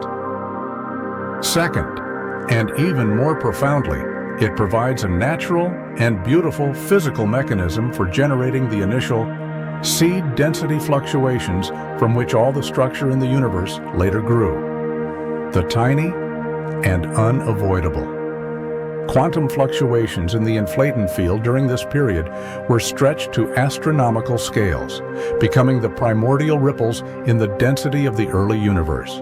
The specific statistical properties of these fluctuations, their near, but not perfect, scale invariance, are a unique and now well-confirmed prediction of the inflationary paradigm. With these initial conditions in place, the rest of the story is largely a matter of gravity. The lambda cold dark matter model is our standard and remarkably successful theory of how these initial small fluctuations grow over cosmic time to form the complex web-like structure we see today. The cold dark matter part of the model is the idea that the dominant component of the matter in the universe is a new and as yet undiscovered type of particle that was moving slowly in the early universe and interacts only through gravity. It is the gravitational pull of this dark matter that is the primary engine of structure formation. The lambda part of the model refers to the cosmological constant, the energy of the quantum vacuum, the dark energy that is responsible for the accelerating expansion of the universe in the present day. This dark energy has a profound and, in a sense, a destructive impact on the growth of structure. Its repulsive, anti-gravitational force is now beginning to dominate over the attractive force of gravity, and it is in the process of shutting down the formation of new, large-scale structures in the universe. The cosmic web is, in a sense, being frozen in place by the accelerating expansion. These three theoretical pillars, the Big Bang, cosmic inflation, and the LCDM model of structure formation, together form our standard and incredibly powerful model of cosmology. It is a model that can explain, with a stunning degree of precision, a vast range of different and independent astronomical observations, from the detailed statistical properties of the cosmic microwave background to the large-scale distribution of galaxies and the observed history of cosmic expansion. And yet, it is a model that is also, in a very real sense, profoundly incomplete and deeply mysterious. We do not know what the dark matter is, we do not know what the dark energy is, and we do not have a final, complete theory of the inflationary epoch.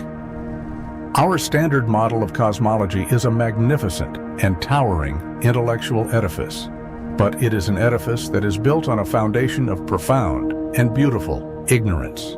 The cosmic filaments, those vast and largely invisible rivers of matter, are not just the structural backbone of the universe, they are also the primary conduits for the flow of the normal baryonic matter that makes up the stars, the planets, and ourselves. The story of how this baryonic matter is accreted onto and processed within the filaments is a key part of our understanding of how galaxies are born and how they grow. In the early universe, the baryonic matter, which is mostly hydrogen and helium gas, was smoothly and uniformly distributed. But as the dark matter scaffolding of the cosmic web began to form, this gas was pulled by gravity into the deepening potential wells of the filaments. This process of cosmic accretion did not happen in a gentle, quiescent way. The gas fell into the filaments at supersonic speeds, creating vast and powerful accretion shocks at the boundaries of the filaments. These shocks heated the infalling gas to millions of degrees, creating a hot, diffuse, and X-ray emitting plasma that is known as the warm-hot intergalactic medium.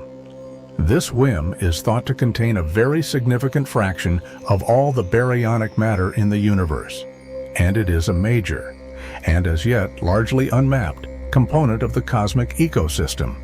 But for galaxies to form, this hot gas must be able to cool and to condense.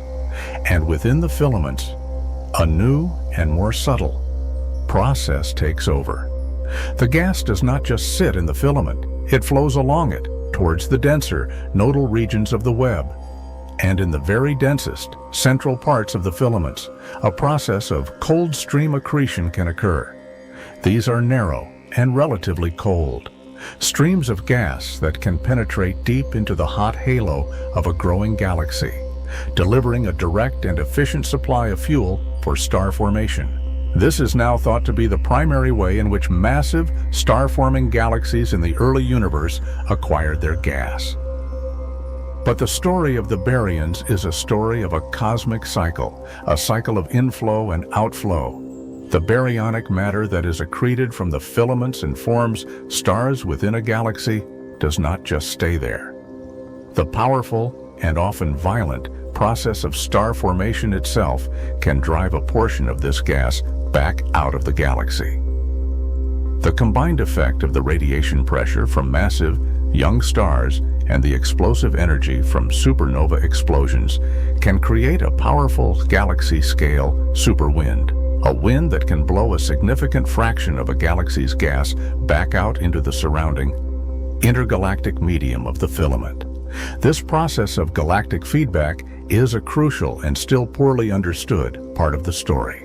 It is a self-regulation mechanism that can quench star formation, that can enrich the intergalactic medium with the heavy elements that are forged in the stars, and that can profoundly shape the evolution of the galaxy and its cosmic environment.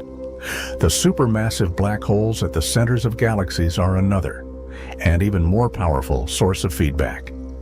As gas is accreted onto these black holes, a tremendous amount of energy can be released, often in the form of powerful relativistic jets of plasma. These jets can plow into the surrounding gas in the galaxy and in the filament, heating it up and preventing it from cooling and forming new stars. This active galactic nucleus feedback is now thought to be the primary mechanism that is responsible for shutting down star formation in the most massive galaxies in the universe.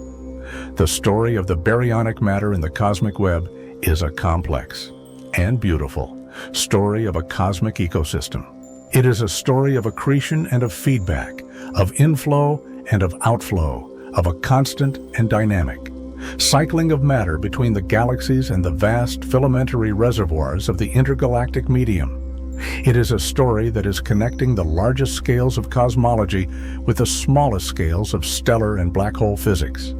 And it is a story that we are only just beginning to be able to read through the combined power of our most advanced multi-wavelength telescopes and our most sophisticated hydrodynamical computer simulations. The cosmic filaments are not just the places where galaxies are born, they are also the places where they live, where they interact, and where they evolve. The environment of a dense, cosmic filament is a very different place from the quiet, solitary environment of a cosmic void. And this difference has a profound and lasting impact on the properties of the galaxies that inhabit these different regions. The primary way in which the filamentary environment shapes galaxy evolution is through the increased frequency of gravitational interactions. The filaments are the crowded, high-traffic highways of the cosmos. The galaxies that live within them are much more likely to have close encounters, to gravitationally harass, and to ultimately merge with their neighbors. These galaxy mergers are some of the most dramatic and transformative events in the life of a galaxy. When two gas-rich spiral galaxies collide and merge, their interstellar gas can be compressed and shocked, triggering a furious and often galaxy-wide burst of star formation. A starburst.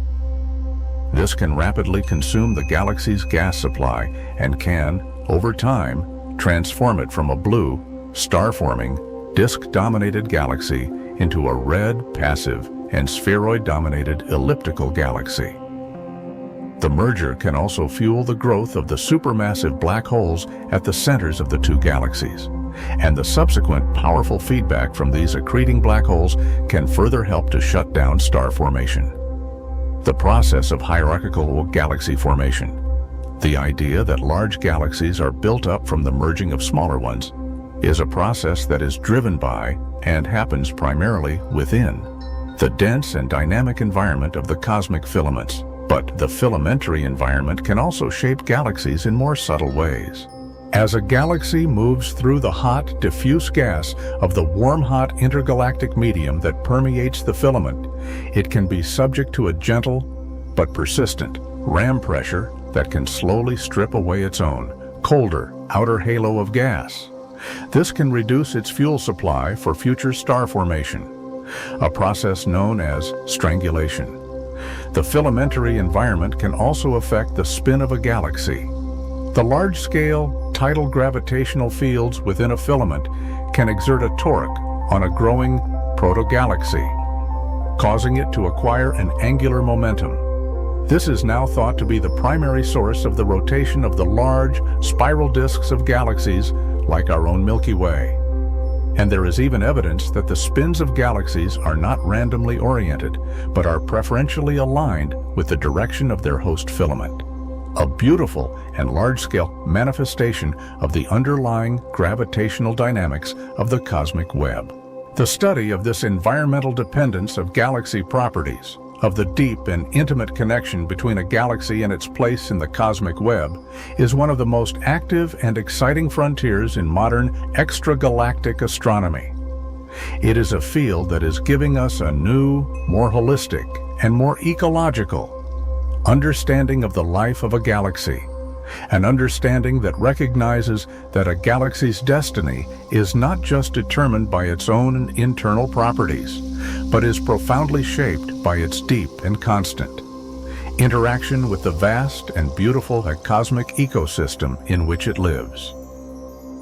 The vast sea and nearly empty cosmic voids, the great silent deserts of the cosmos, are more than just the absence of matter. They are a unique and powerful laboratory for testing our understanding of some of the deepest and most profound mysteries of our universe, including the nature of dark energy. Dark energy, as we have seen, is the mysterious and dominant component of the universe that is responsible for the accelerating expansion of space-time. But its true nature remains a profound enigma. Is it the cosmological constant, the constant and irreducible zero-point energy of the quantum vacuum? Or is it something more dynamic, a new, evolving energy field that we have called quintessence? Or is it a sign that our understanding of gravity itself is incomplete? The voids are a perfect place to try and distinguish between these different possibilities. The reason for this is that the voids are, by their very definition, regions where the density of matter, both dark and baryonic, is very low. This means that their dynamics are not dominated by the attractive force of gravity, but by the repulsive and pervasive force of dark energy. The way that the voids grow and evolve over cosmic time is a very sensitive probe of the properties of dark energy. In a universe with a simple cosmological constant, the voids should grow in a specific, predictable way. But in a universe with a more dynamic, quintessence-like dark energy, their growth could be different. By precisely mapping the shapes and the sizes of a large sample of voids at different epochs in the universe's history, using the data from large-scale galaxy redshift surveys, we can, in principle, measure this growth history and can place tight constraints on the equation of state of dark energy, the parameter that tells us how its pressure relates to its density. This is a powerful and completely independent way to probe the nature of dark energy, a way that is complementary to the more traditional methods that use supernova and the cosmic microwave background. The voids can also be used to test our understanding of gravity itself. Some modified gravity theories, which have been proposed as an alternative to dark energy, predict that the law of gravity should be different in the very low-density environment of a void than it is in the high-density environment of our own solar system, where general relativity has been tested with incredible precision. By studying the subtle and often anomalous motions of the few galaxies that do exist within the voids, and the weak gravitational lensing of background light by the sparse matter within them, we can search for these potential and revolutionary deviations from Einstein's theory. The study of the cosmic voids is a beautiful example of the power of null experiments in science. By studying the places where nothing is happening, we can learn a tremendous amount about the fundamental and often invisible rules that govern the places where something is. The great, silent, and seemingly empty voids of our universe are not, in fact, silent at all. They are whispering to us, in their own subtle and beautiful language, the deepest secrets of dark energy, of gravity, and of the ultimate fate of our cosmic home. The detailed and often beautiful computer simulations of the formation and the evolution of the cosmic web are one of the great and often unsung triumphs of modern computational astrophysics. These simulations are not just pretty pictures, they are powerful and essential tools for understanding the complex and highly nonlinear physical process that have shaped our universe. They are the crucial theoretical bridge that connects the simple initial conditions of the early universe with the rich and complex tapestry of galaxies, filaments, and voids that we observe today. A modern cosmological simulation is a monumental computational undertaking. It begins with a large representative box of the universe, which is filled with a vast number of particles that represent the dark matter. The initial conditions for these particles are set by the predictions of the theory of cosmic inflation, a nearly uniform distribution with a specific and very subtle pattern of primordial density fluctuations. The simulation then evolves this system forward in time, step by tiny step, calculating the gravitational force between every single particle at each step, and moving the particles accordingly. This is a task that requires a massive supercomputer, often running for months on end, to track the complex gravitational dance of billions, and sometimes trillions, of dark matter particles over the full 14 billion year history of the universe. The result of such a dark matter-only simulation is a stunning and beautifully detailed picture of the formation of the dark matter scaffolding of the cosmic web, a picture that can be directly and quantitatively compared with the large-scale structure that we observe in our galaxy surveys. But to understand the formation of the galaxies themselves, we need to add the complex, and often messy, physics of the normal, baryonic matter. This is the realm of hydrodynamical simulations, which, in addition to tracking the gravity of the dark matter, also solve the equations of fluid dynamics for the cosmic gas. These simulations must include a host of other complex physical processes: the way the gas cools by radiating away its energy, the way it collapses to form stars, the way that the energy from these stars and from supernova explosions can heat the gas and drive it out of the galaxy in powerful winds, and the way that the supermassive black holes at the centers of galaxies can grow and can inject a tremendous amount of energy back into their surroundings.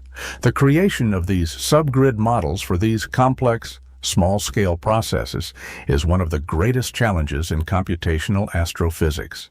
But when it is done right, the result is a stunning and often breathtakingly realistic simulation of a living, breathing, and evolving cosmic ecosystem.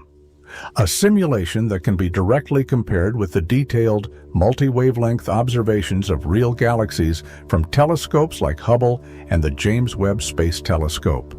These simulations are not just for making pretty movies. They are an essential and indispensable part of the scientific process. They allow us to test our theoretical ideas in a controlled and repeatable way.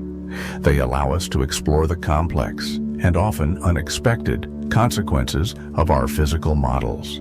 And they allow us to make detailed, quantitative predictions that can be used to guide the design of our next generation of telescopes and observational surveys.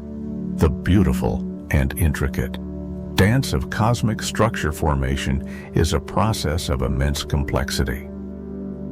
And it is only through the powerful and beautiful partnership between the observational astronomer, the theoretical physicist, and the computational astrophysicist that we can hope to one day fully understand and to fully appreciate the deep and elegant story of how our universe and our own galactic home came to be. The growth of the cosmic web, the process by which the initial small density fluctuations of the early universe are amplified by gravity into the vast and complex structures of today, is a process that is governed by a few key and fundamental cosmological parameters. The measurement of these parameters with the highest possible precision is one of the primary goals of modern observational cosmology. The first, and perhaps most important, of these is the initial density fluctuation amplitude, a number that sets the overall lumpiness of the early universe. If this number were much larger, structure would have formed much earlier and much more violently, perhaps leading to a universe that is dominated by supermassive black holes. If it were much smaller, structure would have formed much more slowly, and the universe might still be a smooth and largely featureless soup of gas and dark matter. The fact that this number has the value it does, about 1 part in 100,000, is one of the key, and as yet unexplained, fine-tunings of our universe. The next key parameter is the total amount of matter in the universe and its division into dark matter and baryonic matter. The total matter density determines the overall strength of gravity, and therefore the overall rate at which structure grows. The relative amount of baryonic matter is also crucial, as it is the baryons that are responsible for all the complex and often dissipative gas physics that leads to the formation of the luminous galaxies we see. The expansion rate of the universe, as described by the Hubble constant and the properties of dark energy, is another critical parameter. The expansion of the universe is a force that works against gravity, trying to pull things apart. The growth of structure is a delicate and cosmic scale, balancing act between the attractive force of gravity and the repulsive, outward push of the cosmic expansion. The precise history of this expansion, whether it was decelerating in the past and is accelerating now, has a profound impact on the final statistical properties of the cosmic web. And finally, there are the more subtle, but equally important parameters that describe the statistical nature of the primordial density fluctuations themselves. Are they Gaussian, meaning they have a simple bell curve-like statistical distribution? Or do they have some non-Gaussian component, some hint of a more complex and non-random process in the very early universe? And what is the spectral index? The parameter that describes how the amplitude of the fluctuations depends on their physical scale. All of these parameters, and a few others, together define our standard cosmological model, the LCDM model. And the remarkable and beautiful fact is that this simple 6-parameter model is able to explain, with a stunning degree of precision, a vast and diverse range of different astronomical observations, from the detailed statistical properties of the cosmic microwave background to the large-scale distribution of galaxies and the observed history of cosmic expansion.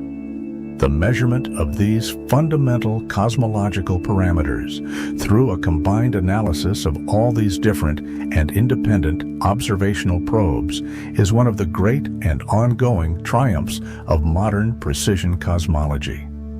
It is a process that has transformed cosmology from a largely speculative and often philosophical field into a mature, quantitative, and data-driven science.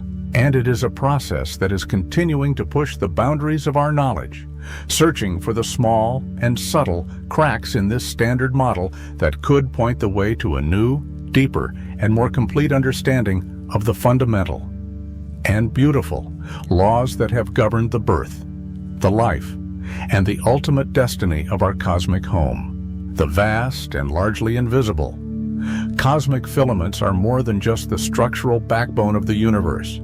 They are also a powerful and often disruptive influence on the motion and the evolution of the galaxies that are embedded within them. The gravitational field of a filament is not a simple, spherical one. It is a complex, and often highly anisotropic, tidal field. A galaxy that is living within a filament is not just being pulled towards the center of the filament. It is also being stretched and torqued by the large-scale gravitational environment. This can have a profound impact on the galaxy's dynamics. It can, for example, induce the formation of bars and spiral arms in the disks of spiral galaxies. It can also affect the spin of a galaxy, the direction of its angular momentum. There is a growing body of evidence, from both observations and simulations, that the spins of galaxies are not randomly oriented, but are preferentially aligned with the direction of their host filament. This spin alignment is a beautiful and large-scale manifestation of the underlying gravitational dynamics of the cosmic web. It is as if the galaxies are like tiny spinning tops that have been set in motion by the great cosmic river of the filament in which they are flowing. The motion of galaxies along the filaments is another key and dynamic aspect of the cosmic web.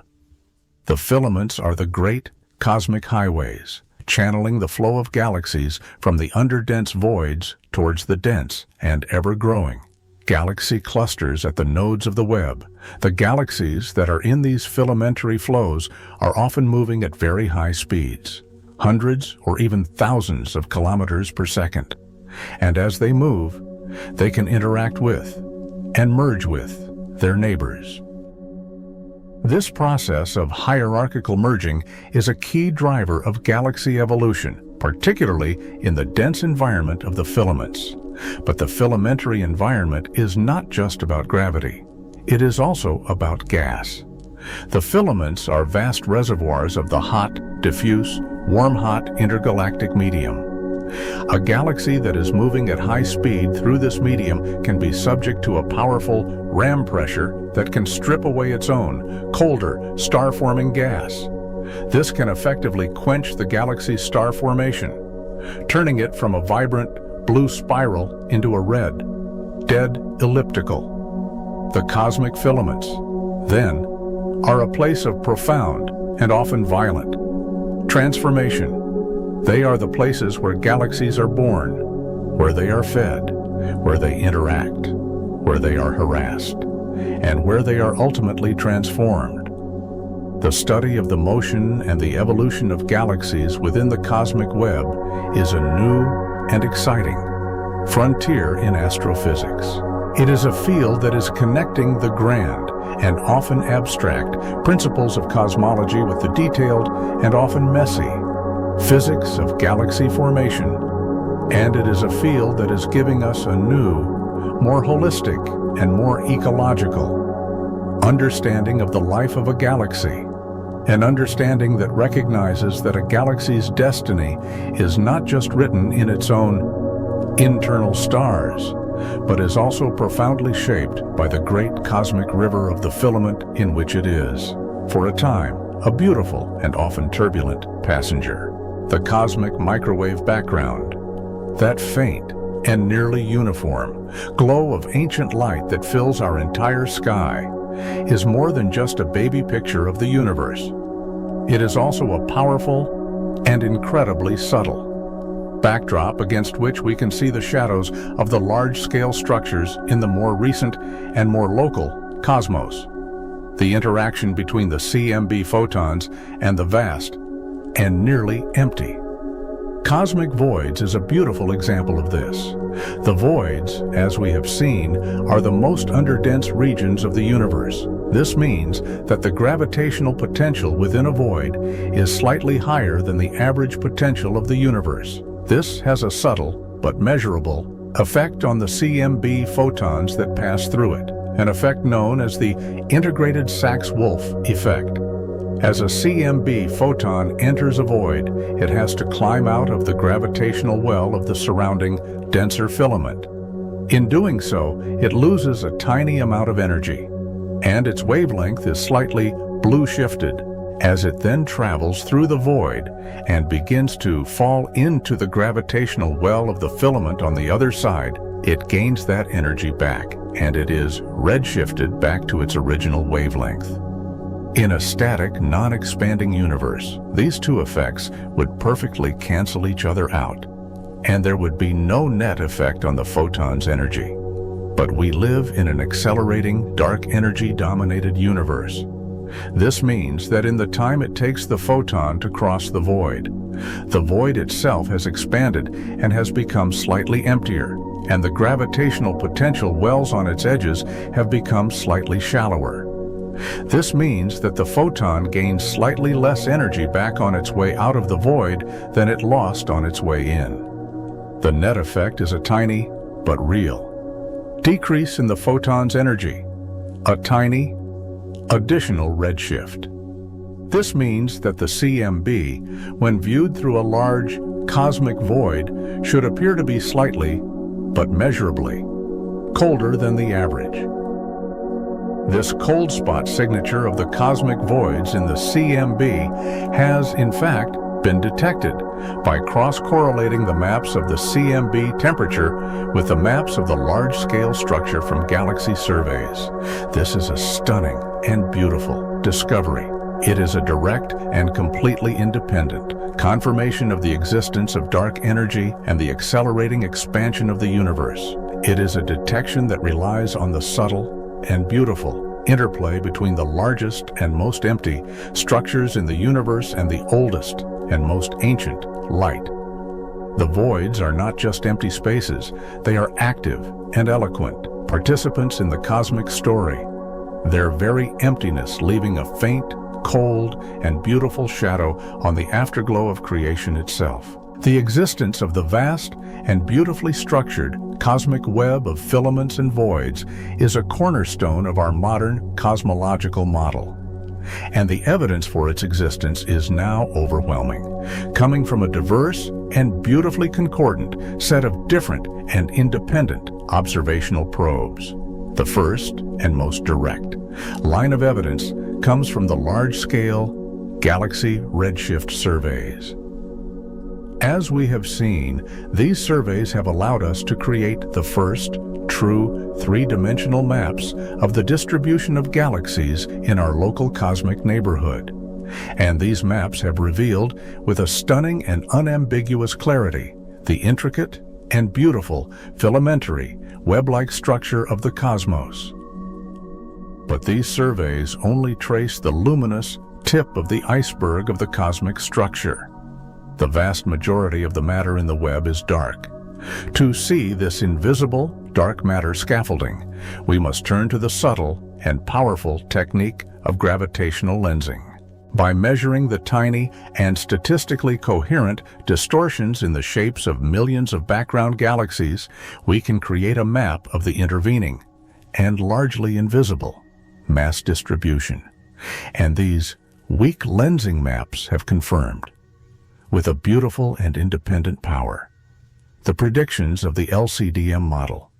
They show that the dark matter is indeed distributed in a vast, interconnected cosmic web, with the luminous galaxies acting as faithful, if biased, tracers of this underlying dark scaffolding. The third line of evidence comes from the study of the cosmic microwave background itself. The tiny and beautiful temperature fluctuations in the CMB are the primordial seeds from which the entire cosmic web later grew.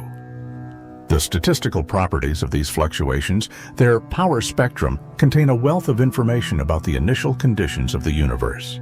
and the predictions of the inflationary LCDM model for how these initial small fluctuations should evolve over 14 billion years into the large-scale structure we see today are in stunning agreement with the observed properties of the galaxy distribution. It is a beautiful and powerful causal chain that connects the quantum fluctuations of the first infinitesimal moments of the universe with the majestic and beautiful architecture of the cosmic web of today. And finally, there are the more subtle, but equally powerful, probes that come from the study of the intergalactic medium, the diffuse gas that fills the spaces between the galaxies. The Lyman alpha forest of absorption lines in the spectra of distant quasars, the faint X-ray emission from the hot gas in galaxy clusters, the Sunyaev-Zeldovich effect, which is the scattering of CMB photons by the hot electrons in this gas, all of these different and independent observational techniques are providing us with an increasingly detailed and beautifully coherent picture of the baryonic component of the cosmic web. The story of the discovery of the cosmic web is a story of a beautiful and powerful scientific convergence. It is a story where the data from a host of different and independent lines of inquiry have all pointed towards the same, single, and beautifully coherent picture of our cosmic home. It is a testament to the power of the scientific method to piece together from a collection of faint and often subtle cosmic clues, a grand and beautiful narrative of our own cosmic origins. The distribution of galaxies in the universe, the way they are arranged in the vast and beautiful cosmic web, is not a static architectural feature. It is the dynamic and ever-evolving product of the fundamental physical processes that have shaped our cosmos. The interplay between the initial conditions of the early universe, the gravitational pull of dark matter, and the complex hydrodynamical behavior of the normal. Baryonic matter is what gives rise to the rich and often beautiful diversity of the galactic population. The cosmic filaments are the great cosmic rivers, the places where the density of both dark and baryonic matter is high, and it is in these dense and dynamic environments that the life of a galaxy is most profoundly shaped.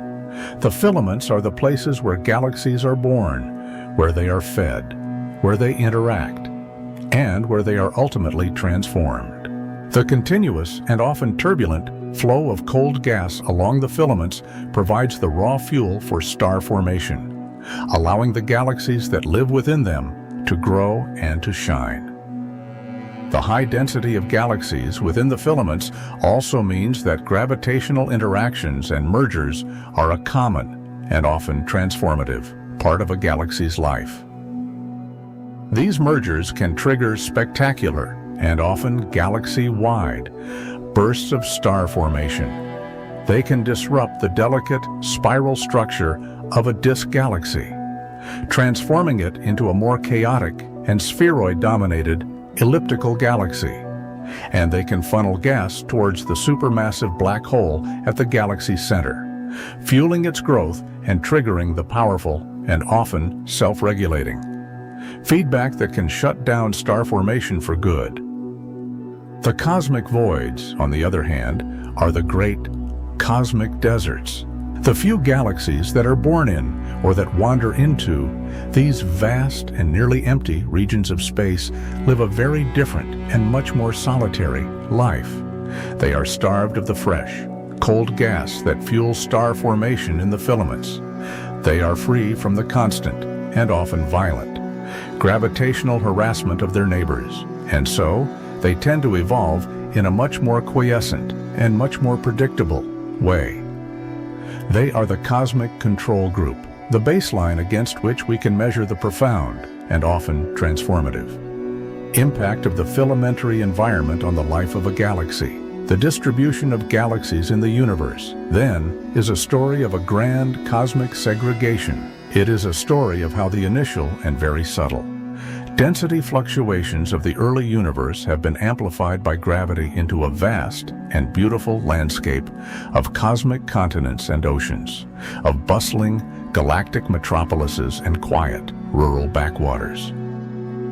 And it is a story that is giving us a new, more holistic and more ecological understanding of the life of a galaxy, an understanding that recognizes that a galaxy is not an island, entire of itself, but is a piece of the continent, a part of the main.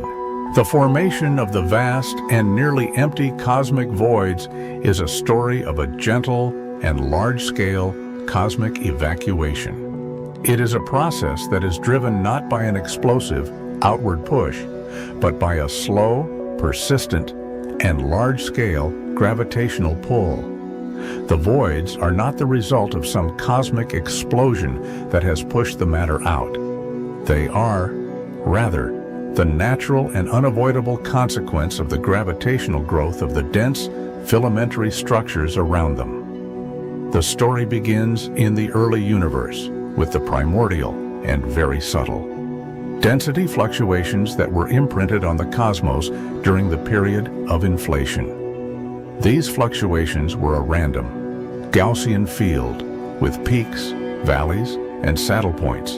The voids are the descendants of the largest and deepest of these primordial valleys, the regions that started out with a slightly lower than average density of matter. In an expanding universe, gravity is in a constant tug of war with the overall Hubble expansion, Hubble. For a structure to grow, its self-gravity must be strong enough to overcome this cosmic stretch. In the overdense regions, the peaks of the primordial landscape, gravity was strong enough to win this battle. These regions began to collapse, to decouple from the Hubble flow, and to form the bound, virialized halos of the dark matter that would later host the galaxies and the clusters. But in the underdense regions, the voids, gravity was not strong enough to win. These regions did not collapse. In fact, they expanded even faster than the average universe. And as the matter around them was pulled away into the growing gravitational wells of the surrounding filaments and clusters, these underdense regions became even emptier, their internal gravity even weaker, and their expansion even faster. This is a beautiful and self-reinforcing feedback loop.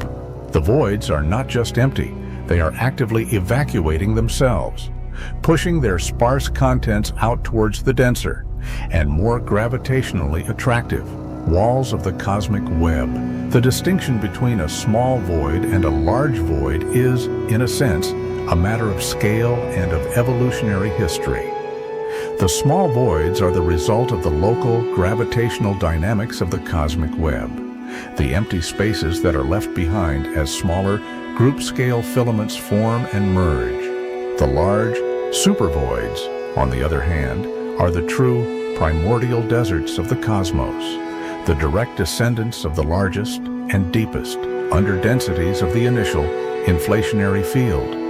They are a more pristine and more direct window into the initial conditions of our universe. The study of the formation and the evolution of the voids is a rich and rapidly developing field of cosmology.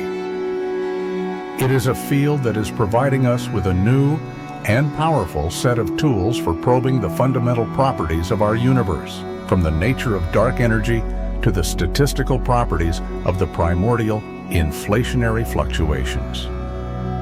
And it is a field that is giving us a new and deeper appreciation for the beautiful and often surprising role that emptiness itself has played in the grand and ongoing story of cosmic structure formation. The age of the universe at the time of filament formation is a crucial and often overlooked parameter in the story of the cosmic web.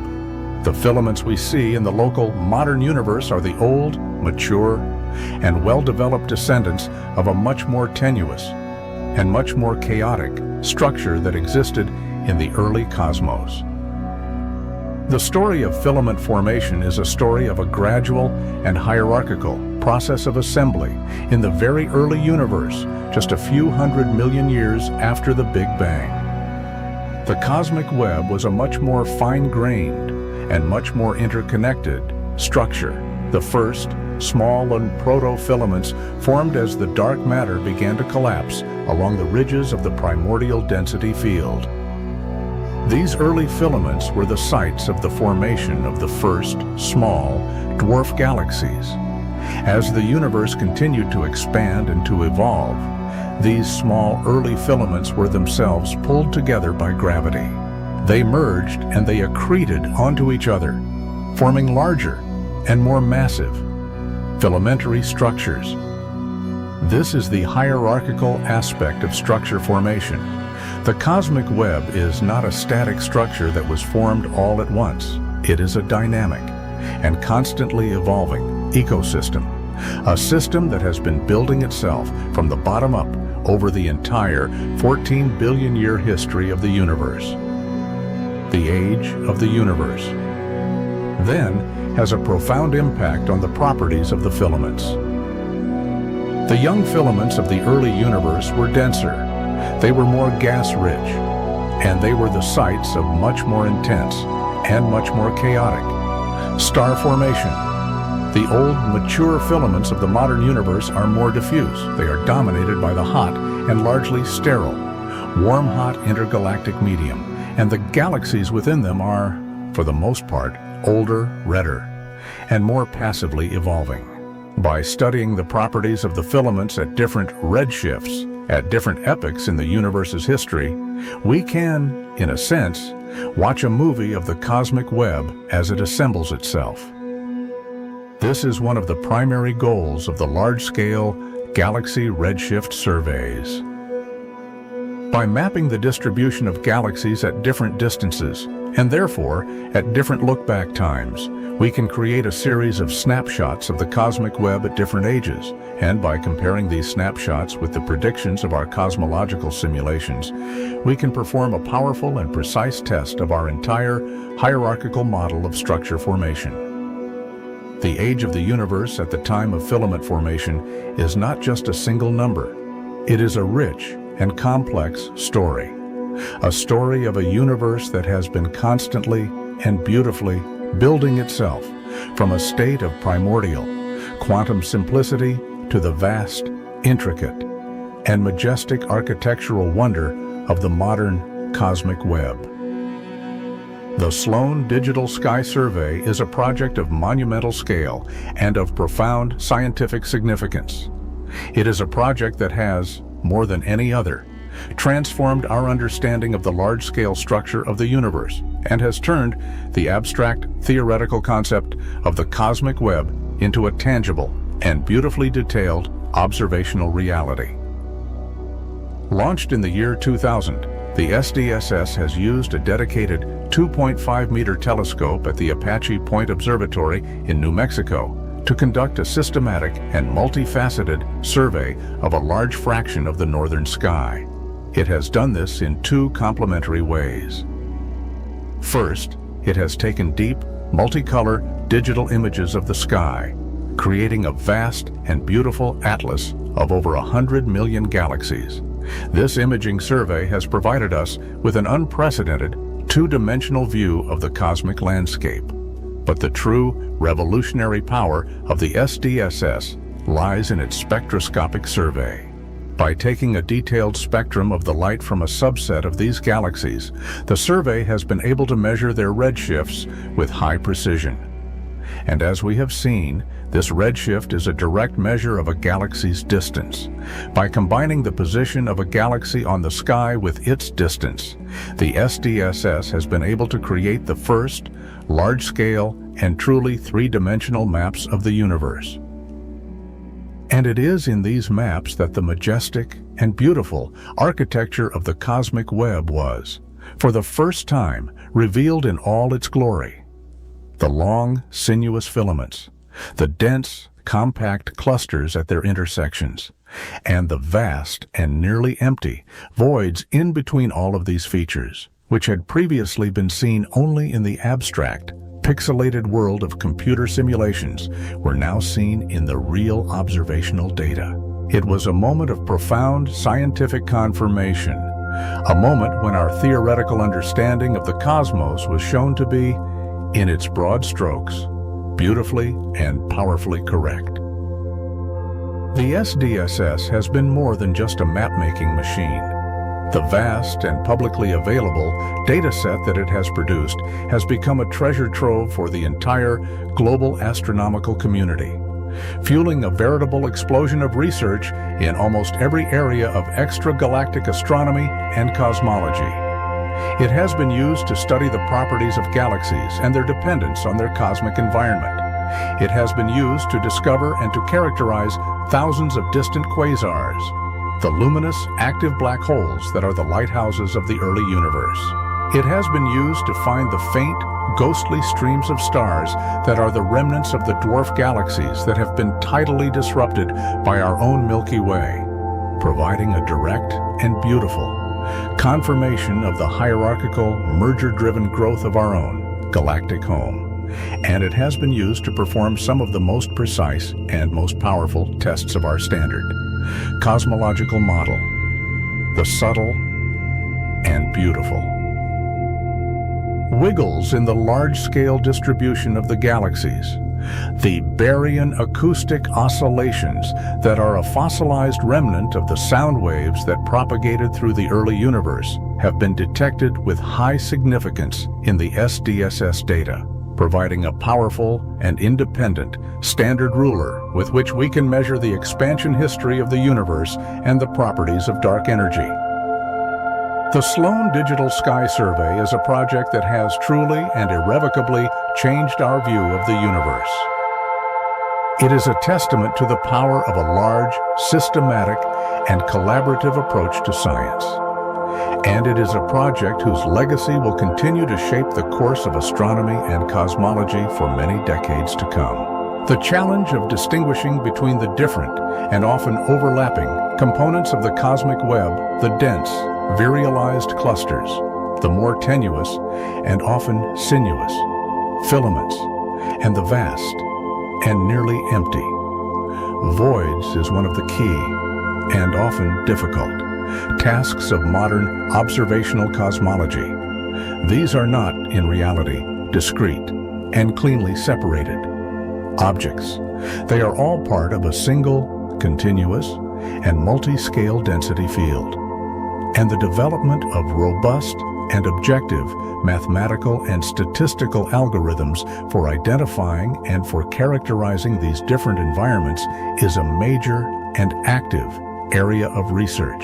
The simplest and most traditional way to identify a galaxy cluster is to look for a significant and statistically improbable overdensity of galaxies in a small region of the sky. But this galaxy counting method has its limitations. It can be affected by projection effects, where a chance alignment of several smaller groups of galaxies along the line of sight can mimic the appearance of a single, massive cluster. A more robust method is to look for the hot X-ray emitting gas that fills the deep, gravitational potential well of a true massive cluster, but this requires deep and often expensive observations with an X-ray space telescope. The identification of the filaments is an even greater challenge. They are, by their very nature, much more diffuse and much more elongated than the compact clusters, a number of different and often highly sophisticated. Algorithms have been developed to try and trace these filamentary structures in our galaxy redshift surveys.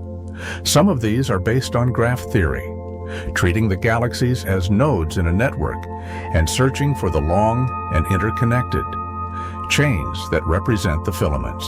Others are based on the geometry of the density field itself, using techniques that are borrowed from the fields of medical imaging and computer vision to identify the ridgelines and the watersheds of the cosmic landscape.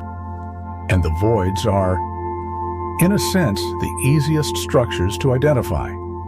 They are simply the large and nearly empty regions that are left over after all the galaxies and the clusters have been accounted for. But even here, there are subtle and important questions of definition. How empty does a region have to be called a void? And what is the best way to define the shape of these often complex and non-spherical regions? The development of these structure-finding algorithms is a beautiful example of the deep and often fruitful interplay between theoretical cosmology, observational astronomy, and the more abstract worlds of mathematics, of statistics, and of computer science. And the ultimate goal of all of this is to create a detailed and quantitative cosmic census, a catalog of the properties of the different large-scale environments in the universe. This will allow us to perform a precise and powerful statistical test of our cosmological models and to study, in a rigorous and quantitative way, the profound and beautiful impact that these different cosmic environments have on the birth, the life, and the ultimate destiny of the galaxies that live within them. The great and gravitationally bound clusters of galaxies which sit at the dense and high-traffic intersections of the cosmic web are the largest and most massive cities of the cosmos. They are vast and often violent ecosystems containing hundreds or even thousands of individual galaxies, all orbiting within a common and incredibly deep gravitational potential well. The story of how these cosmic metropolises are assembled and how they grow is a story that is intimately and inextricably linked to the story of the cosmic filaments that feed them. A galaxy cluster is not a static object that was formed all at once. It is a dynamic and constantly growing entity, a structure that has been assembling itself over the entire 14 billion year history of the universe, through the hierarchical merging of smaller groups and individual galaxies. And the cosmic filaments are the primary and preferential conduits for this cosmic accretion. The galaxies, the gas, and the dark matter of the universe are not falling into the clusters uniformly from all directions. They are being funneled into them along the great cosmic rivers of the filaments. This has a profound and observable impact on the properties of the clusters themselves. A young and still forming cluster will often have a clumpy and irregular shape with multiple dense substructures that correspond to the smaller groups that are in the process of merging. An old and relaxed cluster, on the other hand, will have a much smoother and more spherically symmetric distribution of galaxies, a sign that it has had time to gravitationally digest its most recent meals. The gas within a galaxy cluster is also a powerful tracer of this ongoing process of accretion. The vast majority of the normal baryonic matter in a cluster is not in the galaxies themselves, but is in the form of a hot and incredibly diffuse intracluster medium, a plasma that is heated to tens of millions of degrees and that glows brightly in the X-ray part of the spectrum. As a new group of galaxies falls into the cluster along a filament, its own colder gas can be shock-heated and stripped away, becoming part of the hot ICM. This process can leave a long and often spectacular tail of stripped gas, a beautiful and direct visual record of the galaxy's recent and often traumatic journey into the heart of the cluster.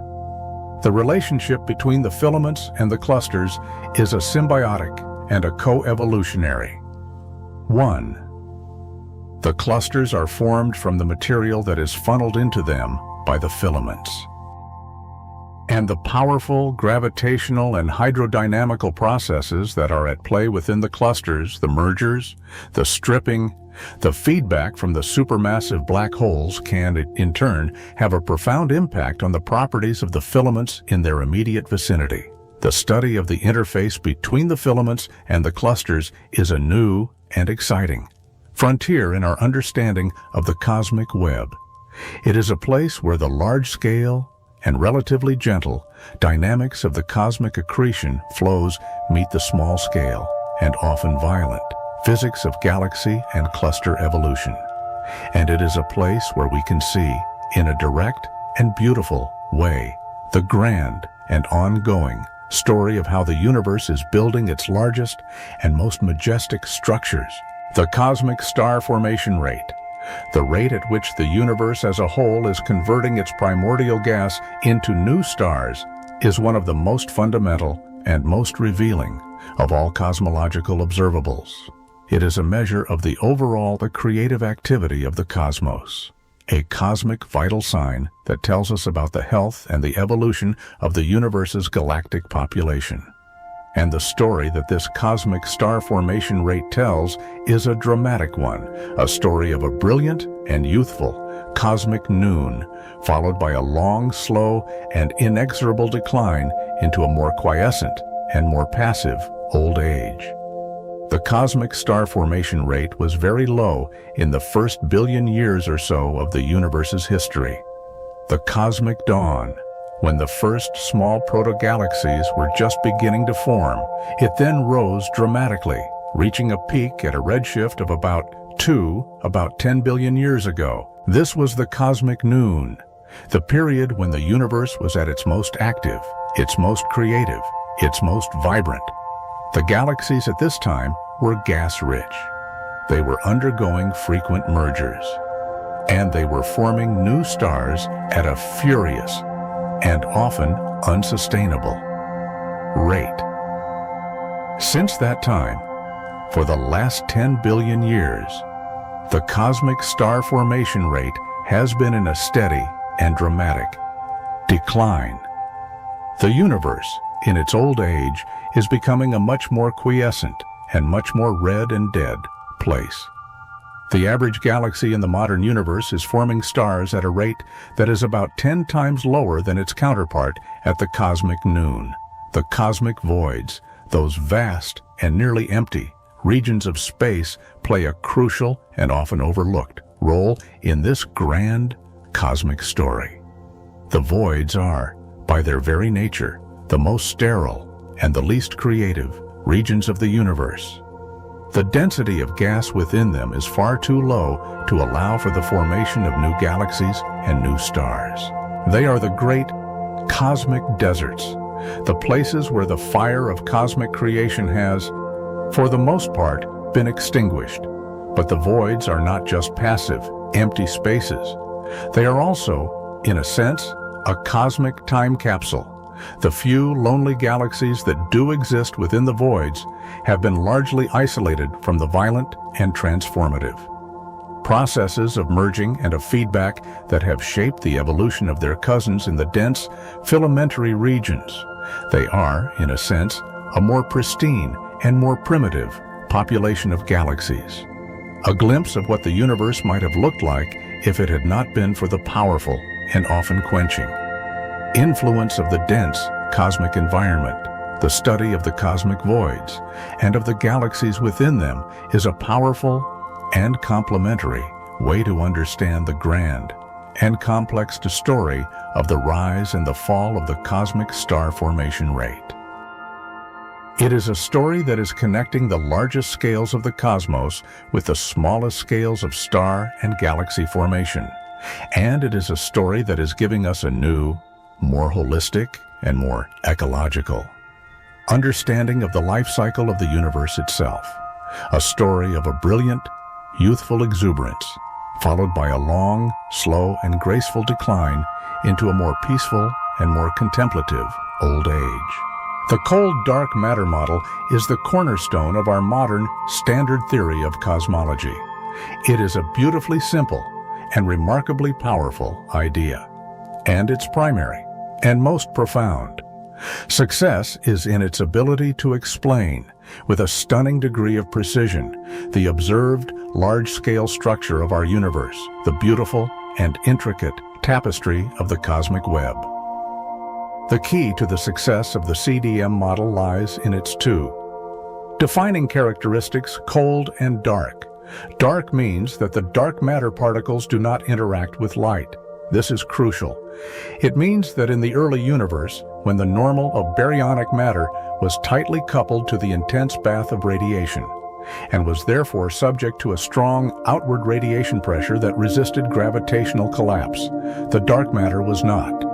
It was free to begin its slow and inexorable process of gravitational clumping, forming the deep and pre-existing potential wells into which the baryons would later fall. Cold means that the dark matter particles were moving slowly in the early universe. Their kinetic energy was negligible compared to their rest mass energy. This is also crucial. It means that the dark matter could clump and cluster on all scales, from the smallest, dwarf galaxy-sized halos to the largest, cluster-sized halos. This hierarchical or bottom-up model of structure formation, where small things form first and then merge to form larger things, is a key. And now, well confirmed. Prediction of the CDM paradigm. The CDM model, when combined with the initial conditions from cosmic inflation, provides a complete and stunningly successful theoretical framework for understanding the formation of the cosmic web. The model predicts, with a high degree of statistical precision, the number of dark matter halos of a given mass, their spatial clustering, and their internal density profiles. And these predictions are in beautiful agreement with a wide range of different and independent astronomical observations, from the large-scale distribution of galaxies in our redshift surveys to the subtle and powerful signatures of weak gravitational lensing.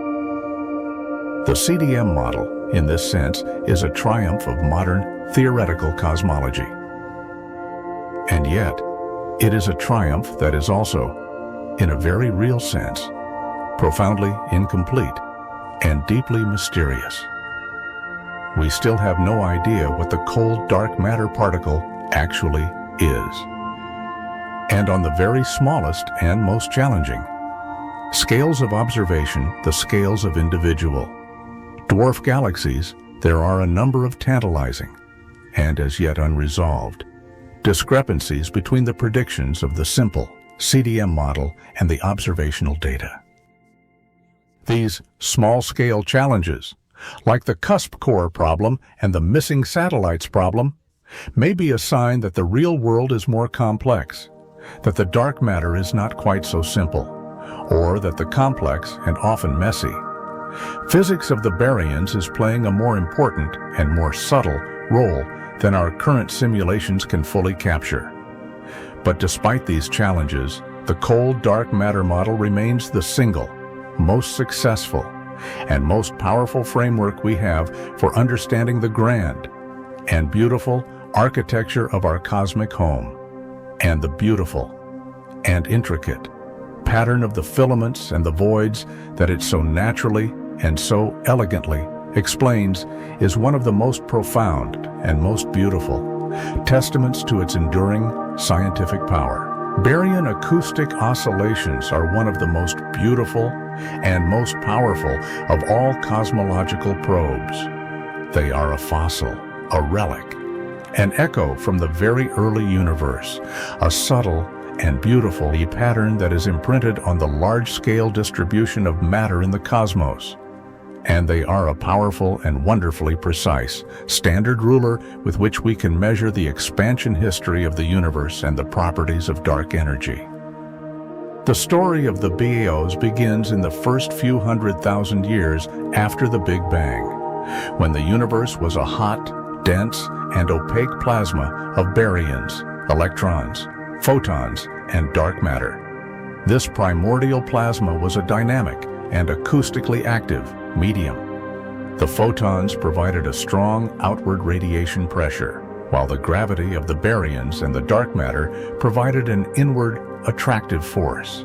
This cosmic tug-of-war between pressure and gravity created sound waves, or acoustic oscillations, that propagated through the plasma at about 60% of the speed of light. Imagine a single primordial density fluctuation, a small, overdense region of dark matter. This overdensity would have pulled in the surrounding baryons and photons, but the intense pressure of the photons would have resisted this collapse. launching an expanding spherical sound wave of baryons and photons into the surrounding plasma. This wave would have traveled outwards for about 380,000 years, until the moment of recombination, when the universe cooled down enough for the protons and the electrons to combine and to form neutral hydrogen atoms. At this moment, the universe suddenly became transparent to light. The photons were now free to stream away, and they are what we see today as the cosmic microwave background. The pressure that was driving the sound wave suddenly vanished. The expanding spherical shell of baryons was frozen in place at a specific and predictable physical distance from the original central overdensity of dark matter. This distance, the distance that the sound wave was able to travel before recombination, is the baryon acoustic scale. And it is a true and very robust standard ruler. Its physical size, about 500 million light years, is determined by the well-understood physics of the early universe. This frozen spherical shell of baryons then began to gravitationally attract more matter, both baryonic and dark, and over the subsequent 14 billion years of cosmic history, this subtle and beautiful spherical pattern has been imprinted on the large-scale distribution of the galaxies. It means that galaxies are not just randomly clustered, they have a slight, but statistically significant, preference to be separated by a distance of about 500 million light years. This is the BAO peak in the galaxy correlation function. By measuring the apparent angular size of this BAO standard ruler at different red shifts, at different epochs in the universe's history, we can perform a powerful and beautifully precise measurement of the expansion history of the universe, and this, in turn, is one of our most powerful probes of the nature of dark energy. The detection of the BAO peak in the large-scale galaxy surveys, like the Sloan Digital Sky Survey, has been one of the great and most beautiful triumphs of modern precision cosmology. It is a stunning confirmation of our entire cosmological model, a beautiful and direct link between the physics of the early universe and the grand and majestic architecture of the modern cosmic web. And it is a testament to the power of the human mind to read, in the subtle, statistical patterns of the distant galaxies, the faint and ancient echoes of the very first sounds of the cosmos. The vast and nearly empty cosmic voids are more than just a passive and uninteresting component of the cosmic web. They are a unique and powerful laboratory for testing our most fundamental theories of gravity. Einstein's general theory of relativity has been tested with incredible precision in the strong field regime of our own solar system and in the extreme environment of binary pulsars. But how do we know that it is the correct theory of gravity on the very largest of cosmological scales? The accelerating expansion of the universe, which is attributed to dark energy in the standard LCDM model, could, in principle, be a sign that general relativity itself is breaking down on these vast cosmic scales. This has led to the development of a host of modified gravity theories that alter Einstein's equations in a way that can produce a late-time cosmic acceleration without the need for any new and mysterious form of dark energy. The challenge for these theories is to do this in a way that is still consistent with the very precise tests of general relativity in our own solar system. This has led to the development of theories with screening mechanisms that ensure that the modifications to gravity are only important in the very low-density regions of the universe and are effectively screened or hidden in the high-density environment of a galaxy or a solar system. And this is where the cosmic voids become a crucial and powerful testing ground. The voids are, by their very definition, the lowest density regions of the universe. And so, it is in the voids that any potential deviations from general relativity should be most apparent. These deviations could manifest in a number of different, and in principle, observable ways. They could affect the rate at which the voids grow and expand over cosmic time. They could affect the subtle and often anomalous motions of the few galaxies that do exist within the voids, and they could affect the way that the sparse matter within the voids gravitationally lenses the light from more distant background galaxies. By precisely measuring these different and independent observational probes of the void environment, and by comparing them with the predictions of both general relativity and the various modified gravity alternatives, we can perform a powerful and unique test of the fundamental law of gravity on the largest scales of the cosmos. This is a new and exciting frontier in observational cosmology, a field that is still in its infancy, but which holds the promise of either providing a stunning new confirmation of Einstein's beautiful theory, or perhaps of finding the first tantalizing cracks in its foundations, cracks that could point the way to a new, deeper, and more complete understanding of the fundamental nature of gravity itself. The great silent voids are a laboratory of cosmic proportions, a place where the very fabric of space-time may be whispering to us the secrets of its own, and as yet unknown, laws.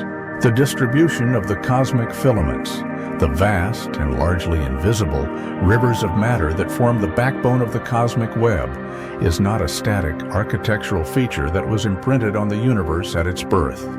It is a dynamic and constantly evolving structure, a structure whose properties have changed dramatically over the 14 billion-year history of the cosmos. The story of the evolution of the filaments is a story of a gradual and hierarchical process of assembly, a story of a universe that has been constantly and beautifully building itself from a state of primordial quantum simplicity to the vast and majestic complexity of the modern cosmic web. In the early universe, in the first billion years or so after the Big Bang, the cosmic web was a much more fine-grained and much more interconnected structure. The first, small, protofilaments formed as the dark matter began to collapse along the ridges of the primordial density field.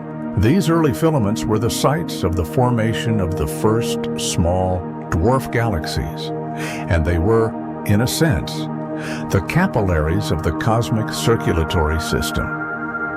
As the universe continued to expand and to evolve, these small early filaments were themselves pulled together by gravity. They merged and they accreted onto each other, forming larger, more massive, and more prominent filamentary structures, the arteries and the veins of the cosmic web.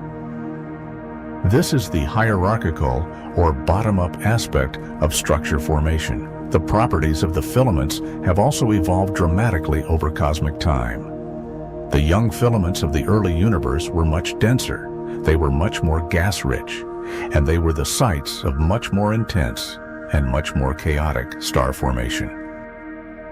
The old, mature filaments of the modern universe, on the other hand, are more diffuse. They are dominated by the hot and largely sterile, warm-hot intergalactic medium.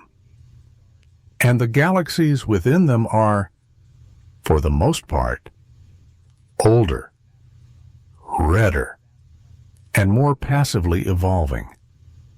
By studying the properties of the filaments at different redshifts, at different epochs in the universe's history, we can, in a sense, watch a movie of the cosmic web as it assembles itself.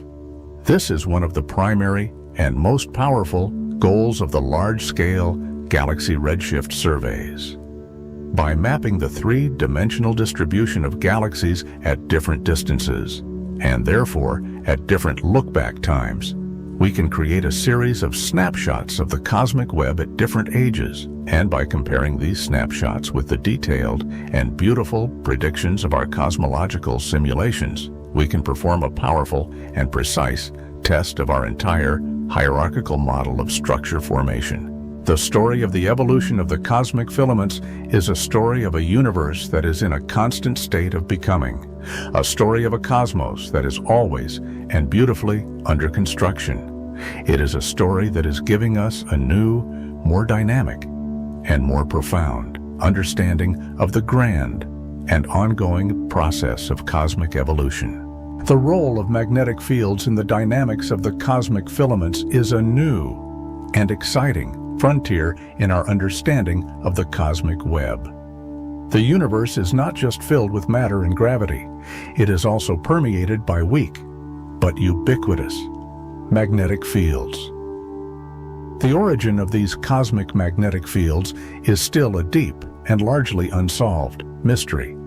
They may have been generated in the very early universe, during the period of inflation or in a subsequent cosmological phase transition.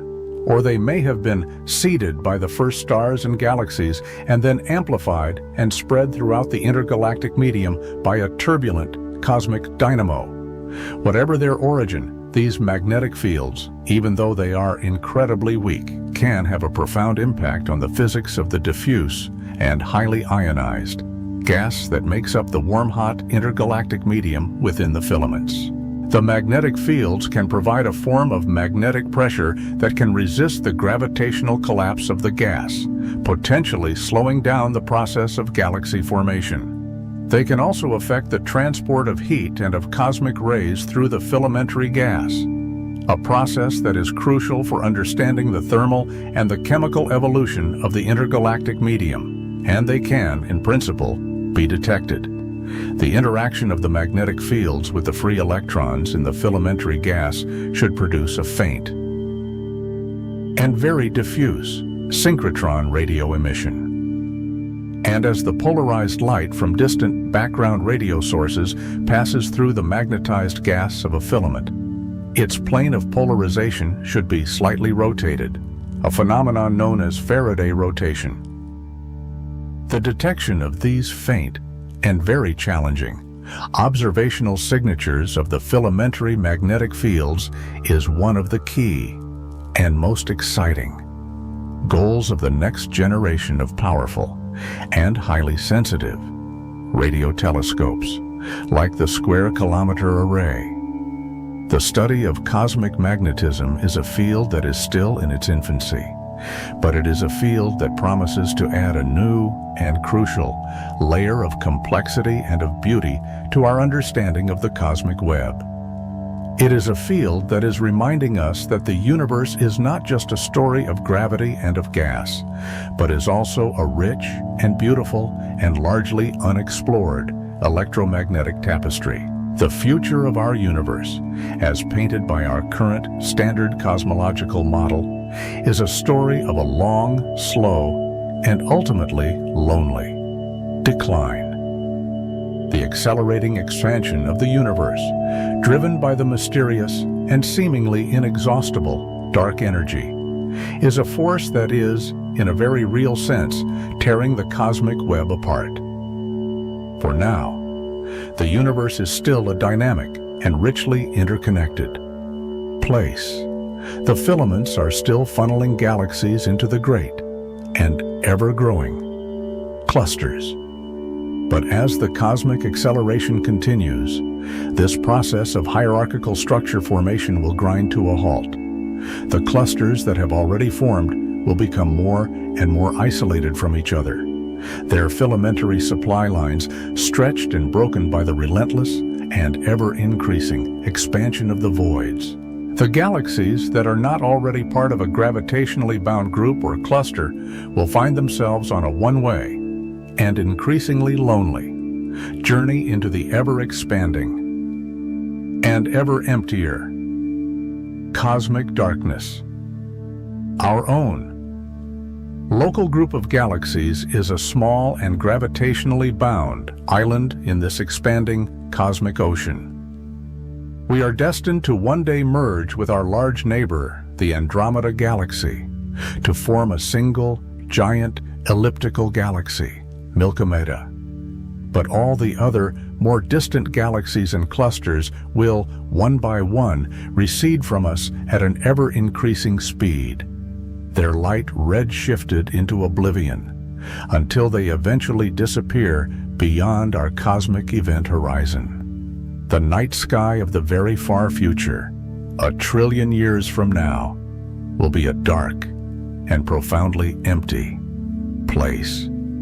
The only light will be the faint and aging glow of the stars within our own giant and isolated galaxy. And as these last stars burn out, as the last white dwarfs cool to a final cold blackness, as the last supermassive black holes slowly evaporate into a faint mist of Hawking radiation, the universe will settle into its final and eternal state of heat death.